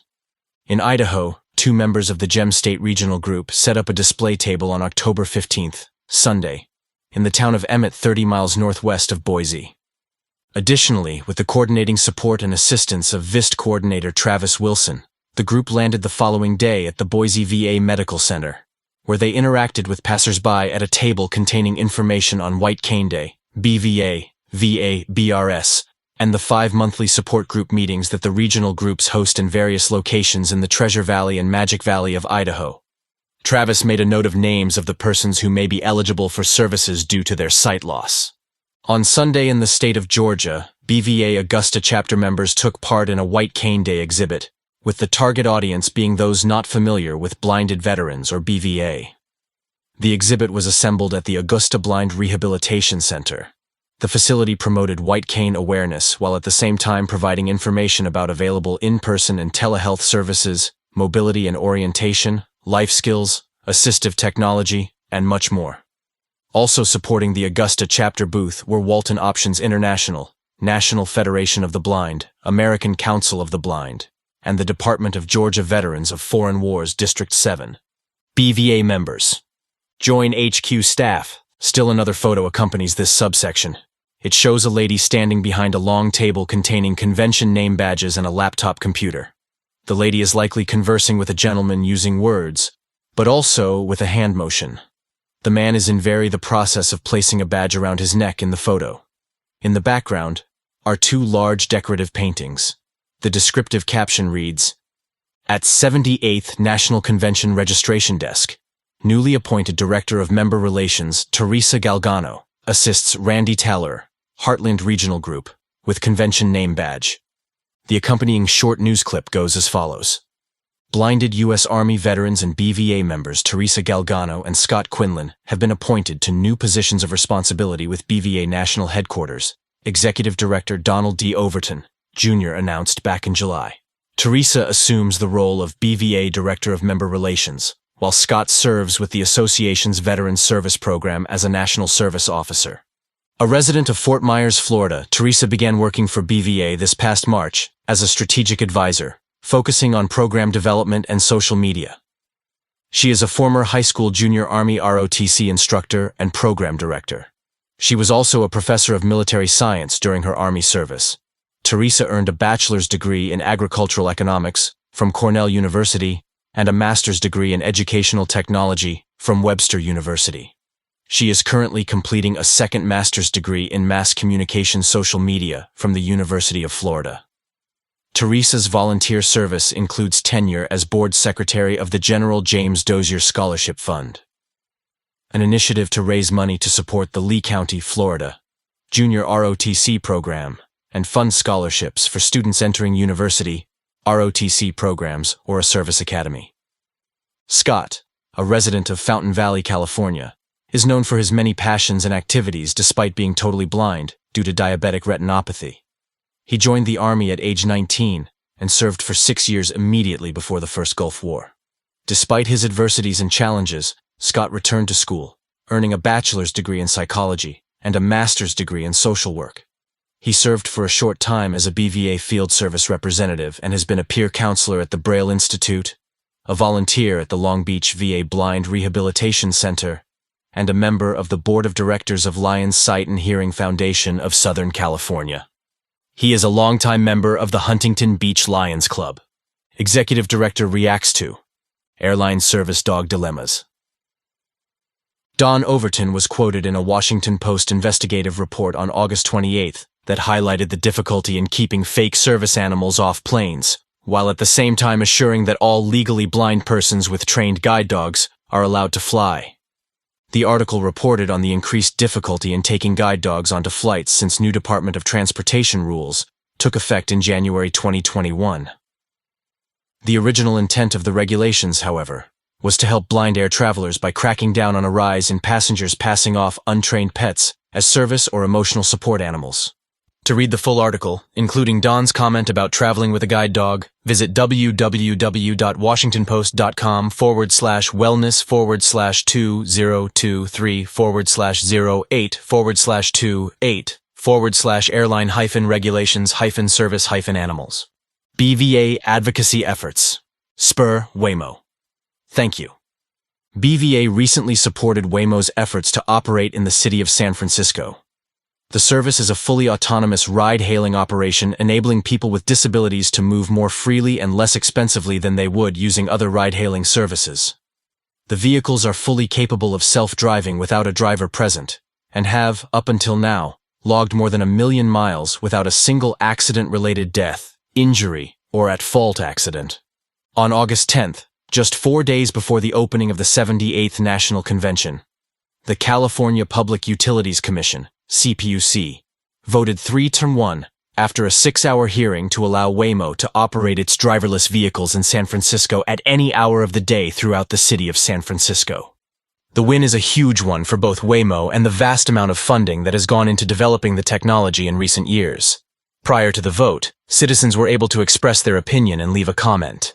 BVA prepared a letter for BVA Happenings readers to send to the CPUC, advocating that Waymo be granted a permit to operate in San Francisco.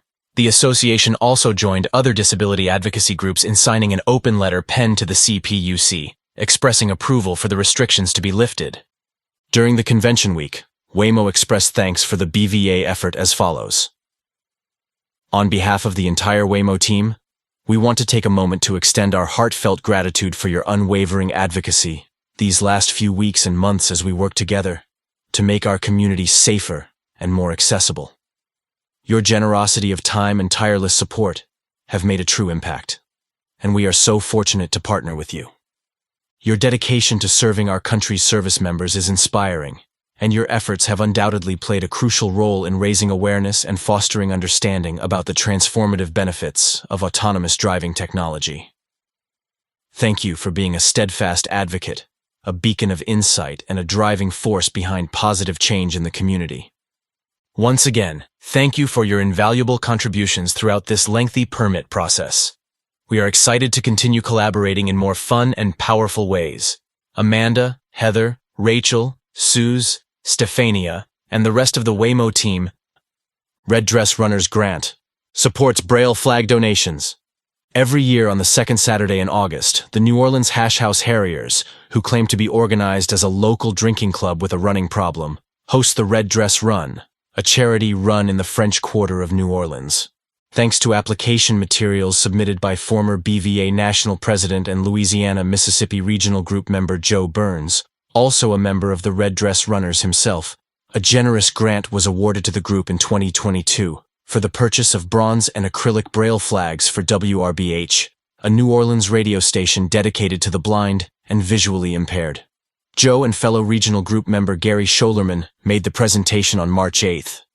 Other flag donations made possible by the grant occurred at the New Orleans Lighthouse for the blind and VA community-based outpatient clinics in the Louisiana cities of Hammond, Slidell, Houma, and Franklin.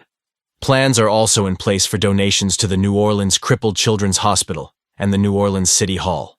The Red Dress Runners charity event this year was held on August 12th, just prior to the BVA 78th National Convention. Joe and his guide dog participated for the second consecutive year. All in wild garb, joining Joe were Yoneka Trent, Vice President of the Carolina Regional Group, Yoneka's guide dog, and Shantina Gibson, Louisiana-Mississippi Regional Group. Check out the noh3.org Facebook page or Google Red Dress Run to access a few humorous visuals, as Gary recommends. Gary also said that the regional group would soon be applying for still another grant to accommodate the many locations for which they still hope to place more Braille flags and plaques, while at the same time taking advantage of opportunities to promote BVA. Successful golf outing. Offers appreciated support. BVA was again the fortunate beneficiary of proceeds from the Mark Klein Memorial Golf Outing this past July 29th in Norton, Ohio.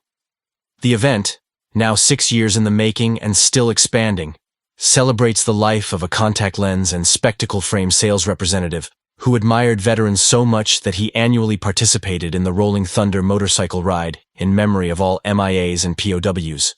Mark Klein's family and friends, most notably Mark Holliday, Kim Snodgrass, and Rod Snow, organized the annual event in 2018 after his untimely death from a heart attack. The event resulted in an $8,000 donation this year, despite unusually trying weather conditions. There were sizable donations in previous years as well. We contended this year with our largest attendance to date, but also our first bad weather occurrence in 6 years as it rained hard several times during the round, said Mark Holliday. That impacted our ability to display our auction items, and we lost some attendees after the weather moved in. But those fabulous individuals who did stay supported BVA very nicely. The golf tournament has a unique founding and history that have blossomed somewhat miraculously over 6 years. Mark Klein enjoyed golf and the friendships that it creates, so it was logical to have a golf outing in his name, Rod Snow told the Norton Post newspaper back in 2018.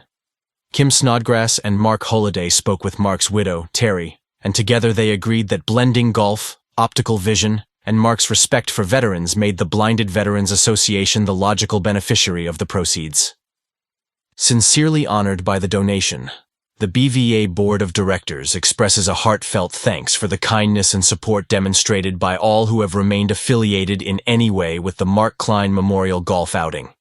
Scholerman, Burns Relate Wall, Tactile Experience on Podcast.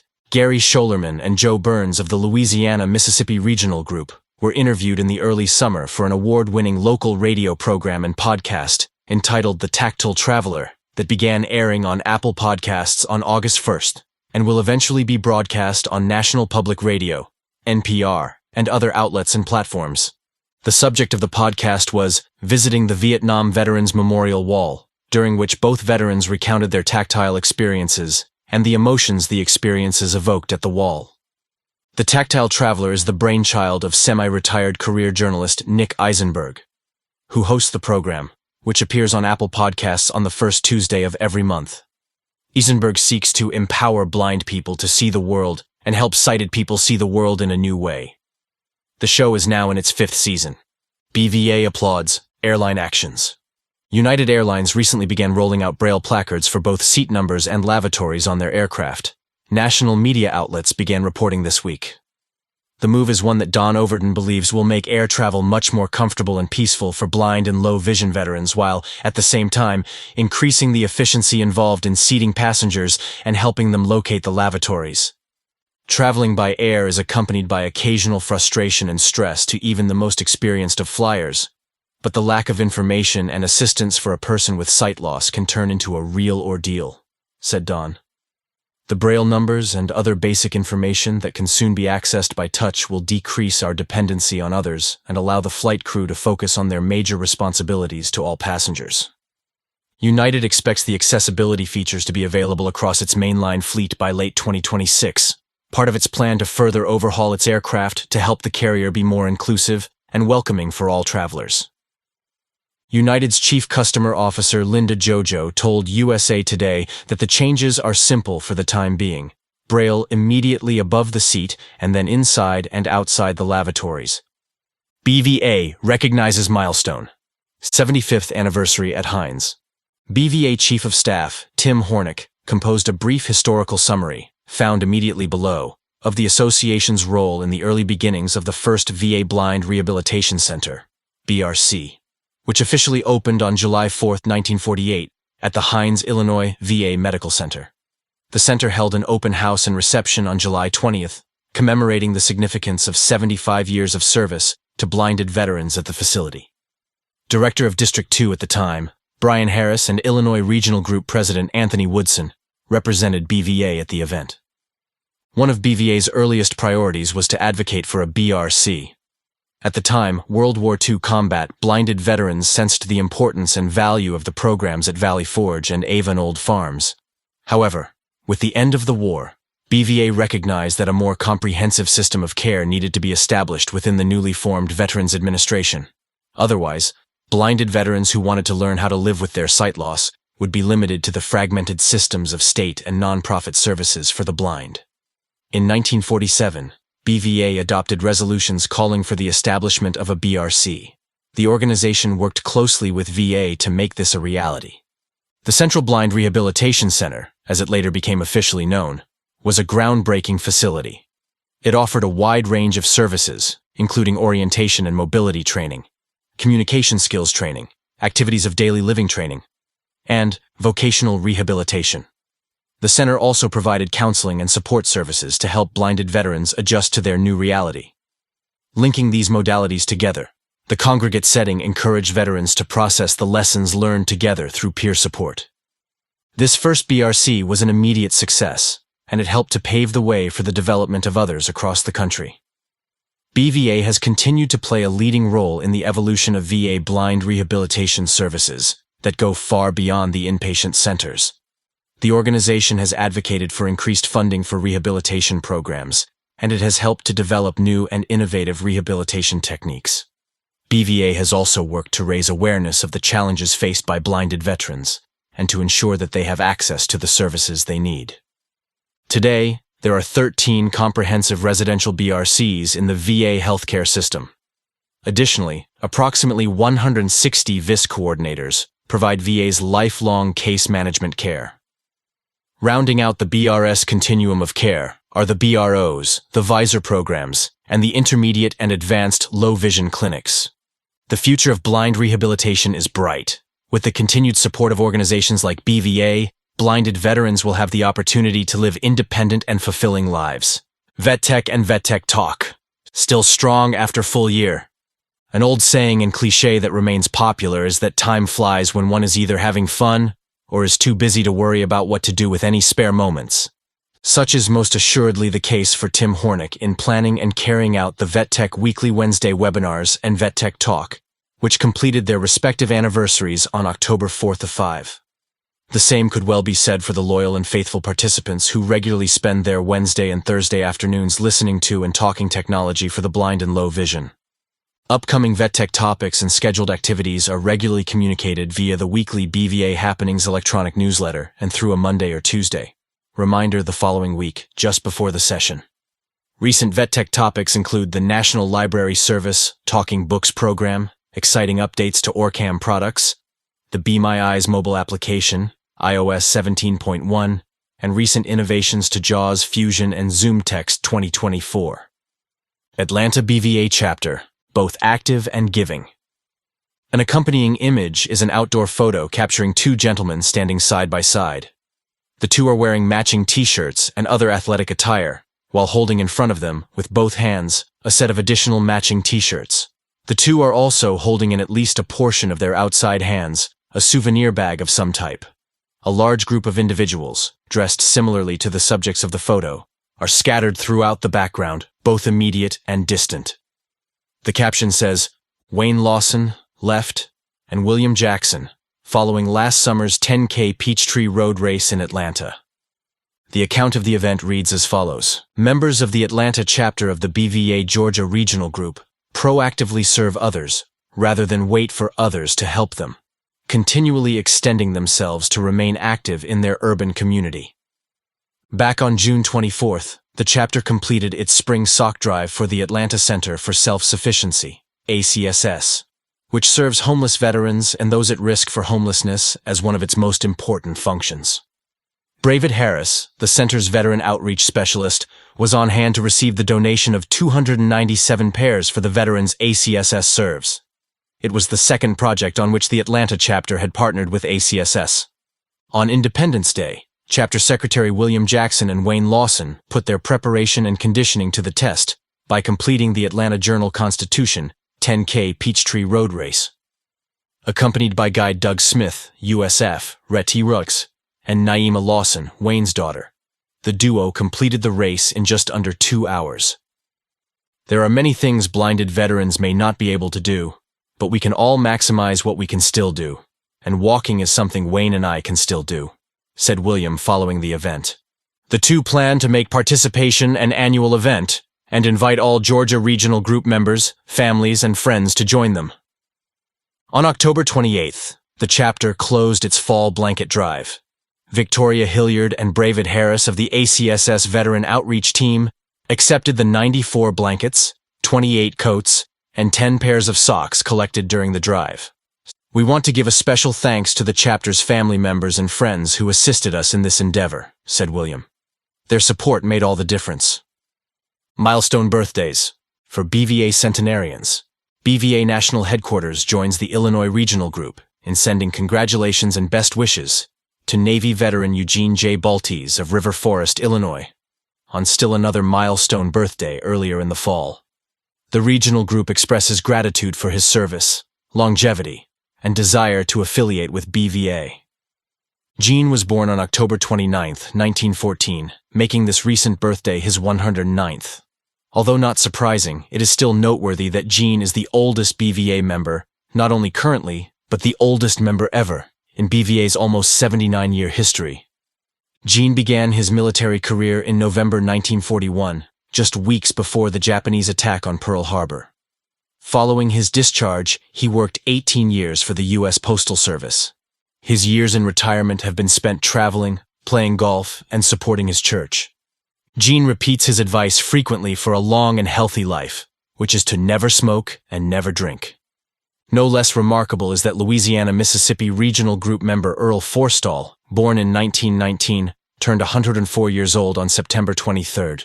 The regional group maintains contact with Earl and reported his birthday in its recent monthly newsletter. MIMS presents Braille Flag during Iowa multipurpose visit. On October 13th, Paul Mims presented a Braille flag at the Iowa City VA Medical Center, just 37 miles northeast of where he attended Washington High School in Iowa as a freshman, before his family moved to Kansas City, Missouri. Paul's trip to the Hawkeye State last month also included attendance at the 60th high school reunion of what was then the freshman class at the school. A brief sketch of Paul's life, his work with veterans, his recent election as BVA national president, and his Iowa visit are featured in an October 11th article by Cheryl Allen in the Washington County News, a local newspaper of his childhood hometown. Auxiliary's View by Robert Murphy. Greetings from beautiful Kansas. We recently returned from the BVA 78th National Convention in St. Louis. It was a wonderful week filled with information and camaraderie. Although I have been to only 2 previous conventions, the turnout and support for the BVA Auxiliary, BVAA, was the largest I had seen yet. The newly elected BVAA Board of Directors is up and running, looking forward to a great year ahead. Consistent with a custom of the recent past, the officers and their hometowns are listed on the inside back cover of each print version of the Bulletin and at the beginning of the audio recordings and email versions. Future Auxiliaries' view columns will most often come from Hertis Lilly. Additionally, we now have an appointed chaplain who is not listed with the other elected offices, Roxy Williams of Las Vegas, Nevada. Since this year finds us in a rebuilding phase, we found it imperative to leave the convention with at least the bylaws committee and the membership committee in place. We thank them, and many more for their willingness to serve. Our initial goals are to get organized, compliant, and consistent in our communications with one another. Look for Zoom meetings soon for the purpose of getting acquainted with members from around the country. We are also planning on hand-picked special guests to inform and encourage us as caregivers. Let us reflect on our BVAA mission as stated in the preamble to our bylaws, last updated in 2006 and approved as an official document by then BVA National President Larry Belote and Executive Director Tom Miller. We, as members of the National Blinded Veterans Association Auxiliary, in order to aid the Blinded Veterans Association in whatever fashion we are able, and to develop a deeper and more widespread interest in that organization, among family members and friends, and to preserve and strengthen a spirit of fellowship among auxiliary members so that they may give mutual aid and assistance to one another, do adopt and establish these bylaws. During this period of transition for us, a brief history lesson is also in order. At a meeting at BVA National Headquarters in Washington, D.C., on November 19, 1976, the BVA Executive Committee, acting on behalf of the National Board of Directors, sanctioned the beginning of the organizational process for a BVA Auxiliary. The meeting followed a discussion at the 31st National Convention in Philadelphia, 3 months earlier, in which BVA members and their spouses strongly supported a national auxiliary and auxiliary regional groups that would support each BVA regional group. Leading the effort with the greatest enthusiasm was Renee Feldman, wife of blinded veteran Leon Feldman. Renee served as BVAA's first national president and the person for whom the auxiliary scholarship would later be named. BVAA received its first charter in early 1977 and, under Renee's direction, held a full scale of popular meetings at the BVA 32nd National Convention in Washington, D.C. Veteran Service Program Update by Duane Driscoll. Duane's update includes his thumbnail photo used and described in previous issues of the Bulletin. The image reveals Duane wearing the customary dark long-sleeved shirt with the BVA name and logo above the left pocket. The coarse brick background is visible immediately behind him. His pose in the photo is a totally serious one. The text of the write-up reads as follows. The Veteran Service Program, VSP, represents veterans of each era with every imaginable illness and injury, many related to service and going well beyond vision loss. Blinded veterans have endured injuries related to severe conditions and disease related to environmental exposures, including every kind of presumptive. While we specialize in claims related to visual impairment, the VSP provides well-rounded representation in all areas of VA compensation and pension benefits. Some blinded veterans have also suffered military sexual trauma, MST, in service, causing post-traumatic stress disorder, PTSD. A successful claim of entitlement to service connection for PTSD consists of 3 elements. First, the claimant must present a clear, clinical, and current diagnosis.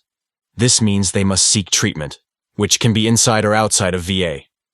No diagnosis means no disability and nothing to claim.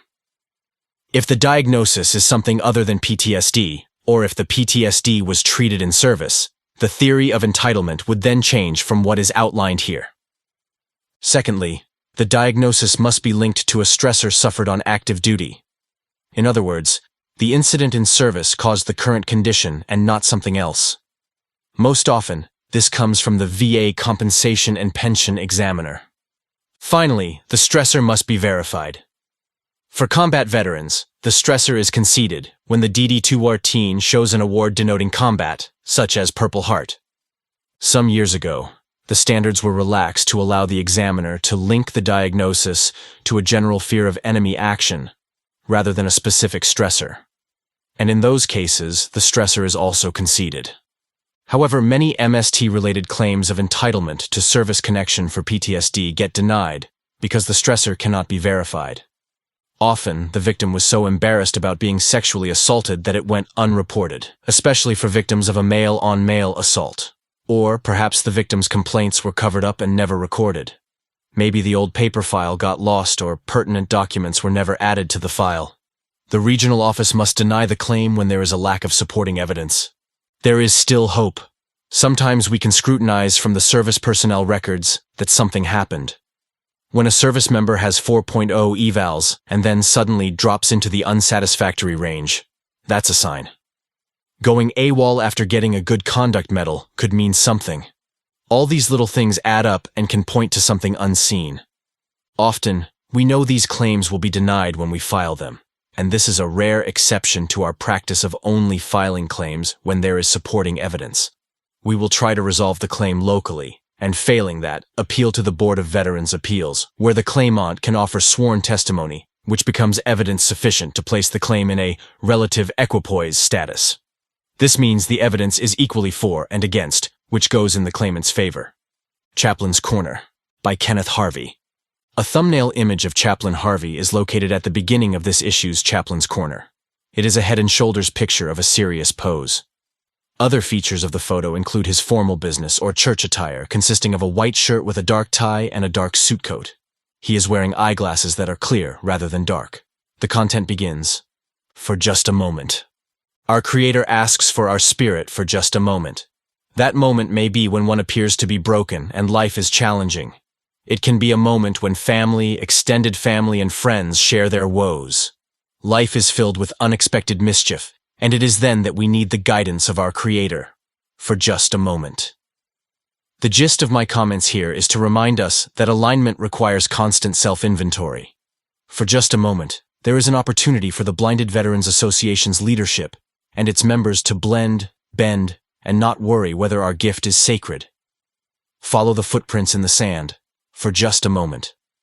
The BVA National Chaplain, Multi-Faith Group Chair, out of observations at the 78th National Convention, suggests a hope for new membership growth and new interaction, while navigating change.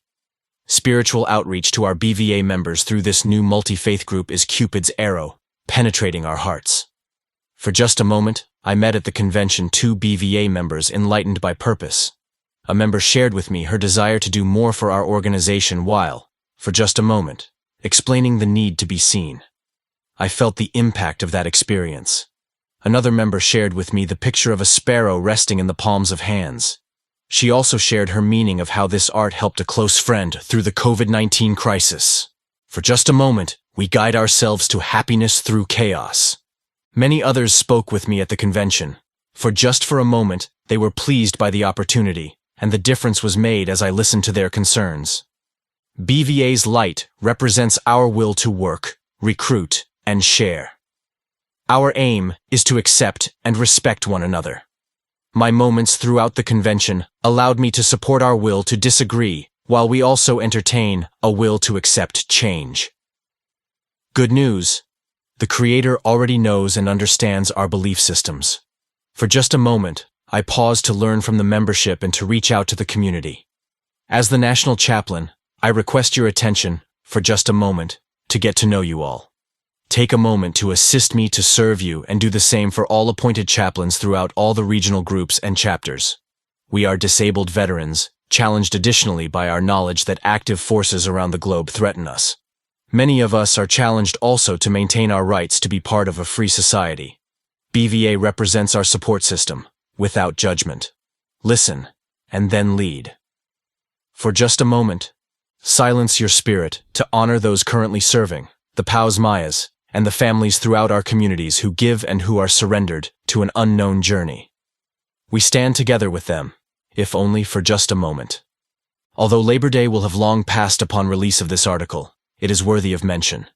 The American workers represent strength, prosperity, and well-being secured by being able to serve, for just a moment.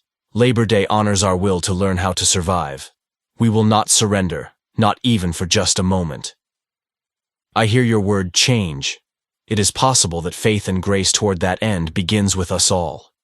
BVA's National Chaplain and Regional Group Chaplains are the lampposts leading to spiritual growth. Allow me, for just a moment in time, to seed spiritual growth. Harboring Grudges. Is There a Remedy? By Pascal Boute. There are no accompanying photos for this article. However, a holiday graphic and greeting appear in the print version immediately following. A description of the graphic and the text of the message are included at the end of this section as well. Pascal's article begins. In this house we do not provide free rent to bad stuff. This principle, also an admonition, has served as a practical guide for me in coping professionally with a host of family relationships. This includes issues faced as a Navy chaplain.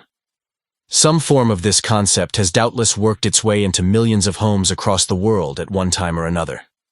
The phrase is a useful teaching tool for parents attempting to keep their children from bringing home with them harmful worldly influences that can quickly outweigh their welcome. We examine how, personally, our relationships in the workplace and even in our society go bad. Holding grudges is both common and destructive. What is to be done about it? I address the bad stuff of grudges and lasting bitterness. How to avoid their invasion into our lives, and, if they do find their way in, how to get rid of them. First, don't be excessively stressed over them.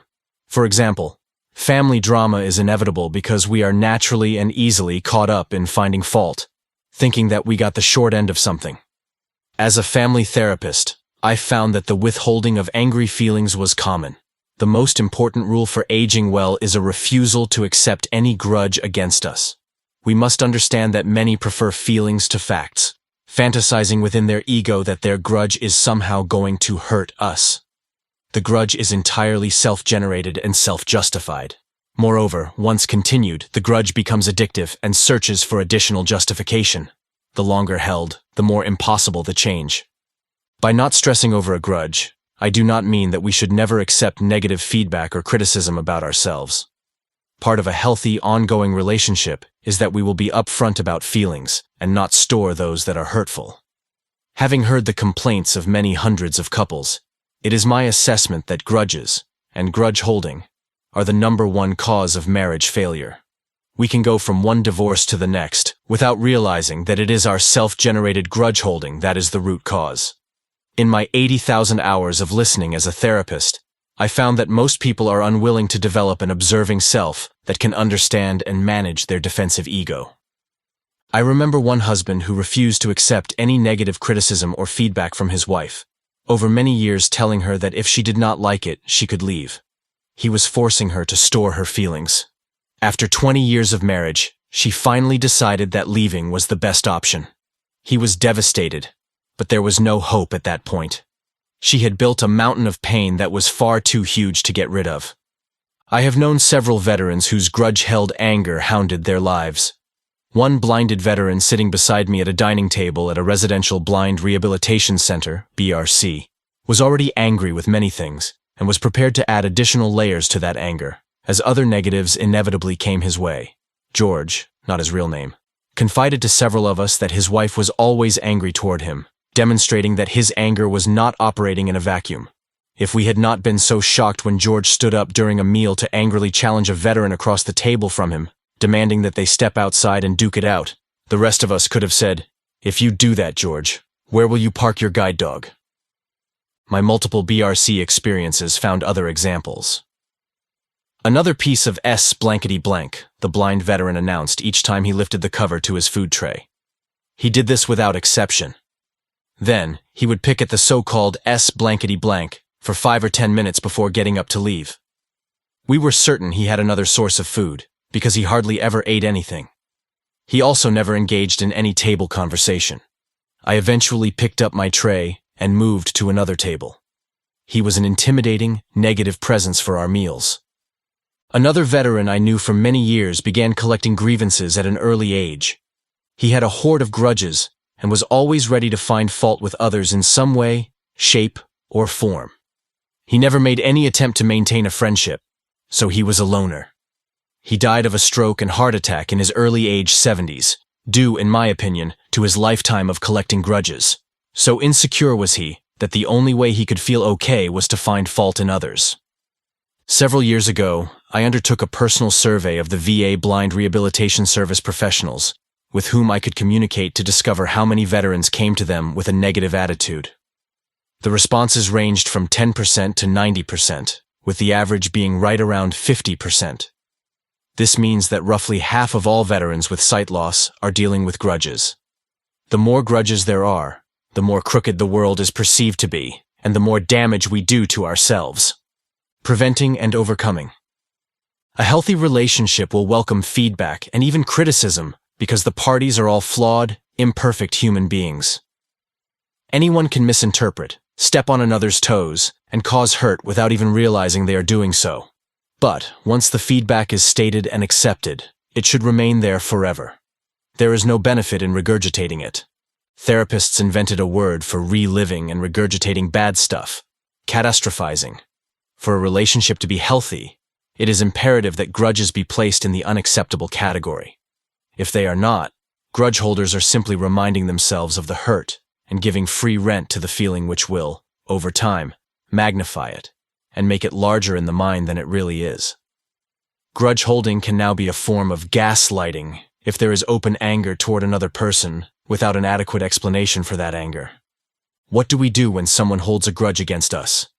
Properly, we should tell the party in question that we take no responsibility whatsoever for their grudge holding.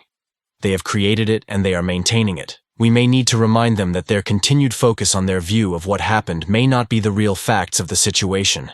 Even if their view is correct, they should own up to the responsibility to face us with their thoughts and feelings, rather than holding and sucking on them.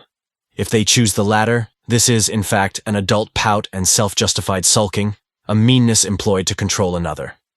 It can be compared to a child sulking for attention. Returning to our own tendency to hold a grudge, we must be aware that the flaw has no redemptive, healthy effect. It tends to make us more negative about our past. Too often, people will say something like, "I cannot forgive because I cannot forget." It is true that we cannot forgive as long as we allow the hurt to be reviewed in our brain and our heart. But forgiving is not simply forgetting. It is also to refuse, repeatedly, to give the negative thought any space between our ears. When we stop giving it energy, it soon ceases to have any energy, and we do not need or want it any longer. Nor is it part of the healthy functioning of our heart. We can let things go by refusing to give them any attention. They will then slowly retreat and subside in our memory bank. We have an observing self that can refuse to listen to our ego-driven reactive brains. This is what learning to meditate is all about. Grudges can also be termed resentment collecting, a holding of anger in a passive-aggressive manner. They affect physical, mental, and emotional health. Research has shown that those who engage in holding grudges are habitually cutting off years of their own lives and perhaps those of others, as they also can backstab, enabling a climate of mistrust and hatefulness. Personal observations: where we are headed. For me, at age 94, fortunately married nearly 55 years and blessed with children, grandchildren, and great-grandchildren, I take no responsibility for anyone's grudges. Admittedly, I was not a perfect parent. No parents are perfect, but, like so many others, I did the best I could at the time. Therefore, this emotional past is behind and even dead to me. I have no regrets because I did the best I could at the time. The rest is forever gone by free and unbounded grace. If we are deeply wounded, profoundly hurt, or even traumatized by family relationships or experiences with romantic love or faith relationships, mindful prayer and thoughtful consideration in that case need to be undertaken for ourselves, not for the sake of the other person.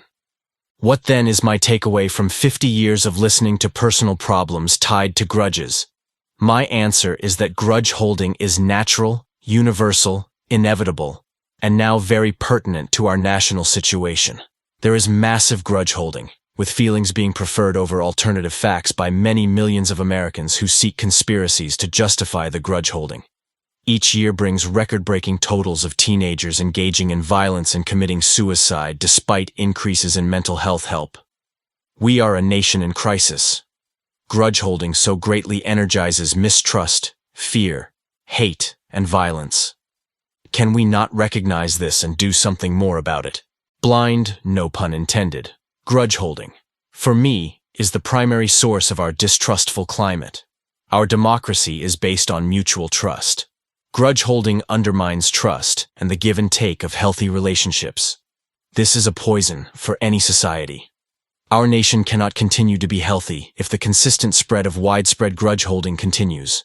Is there any chance this country can wake up to what is happening to destroy the mutual trust necessary for our democracy?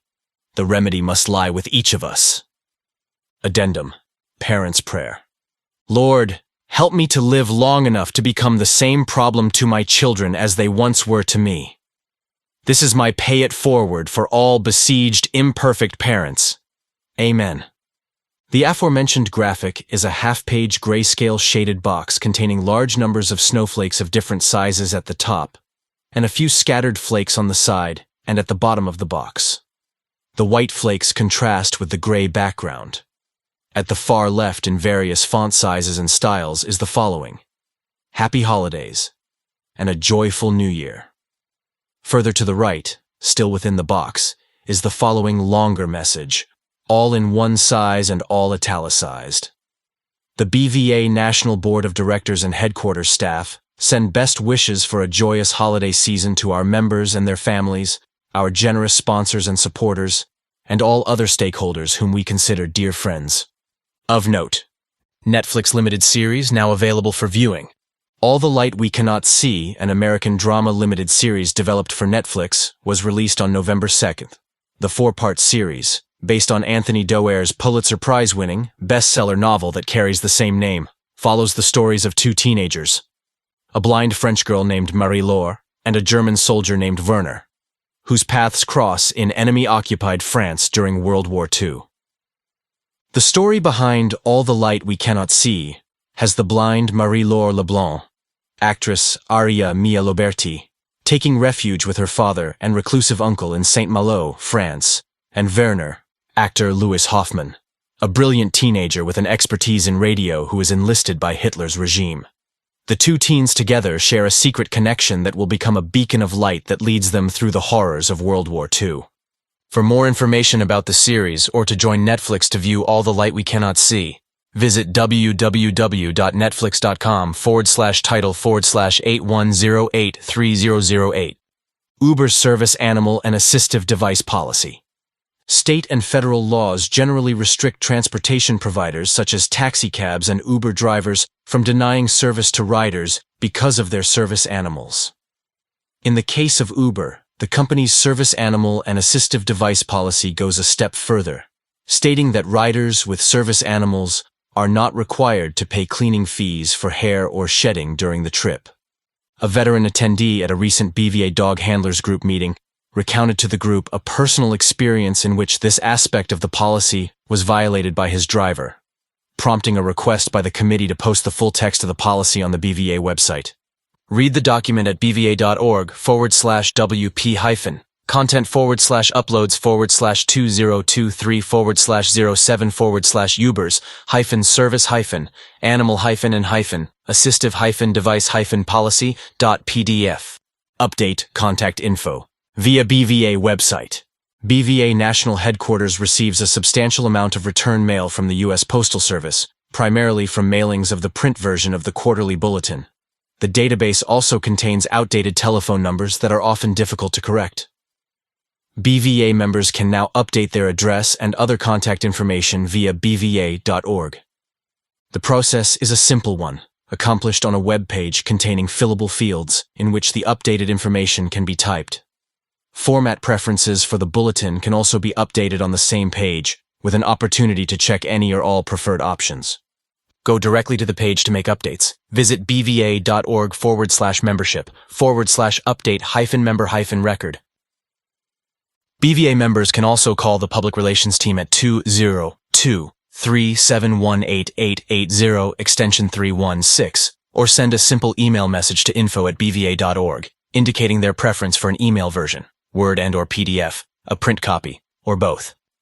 In remembrance. The Blinded Veterans Association deeply regrets the passing of the following veterans.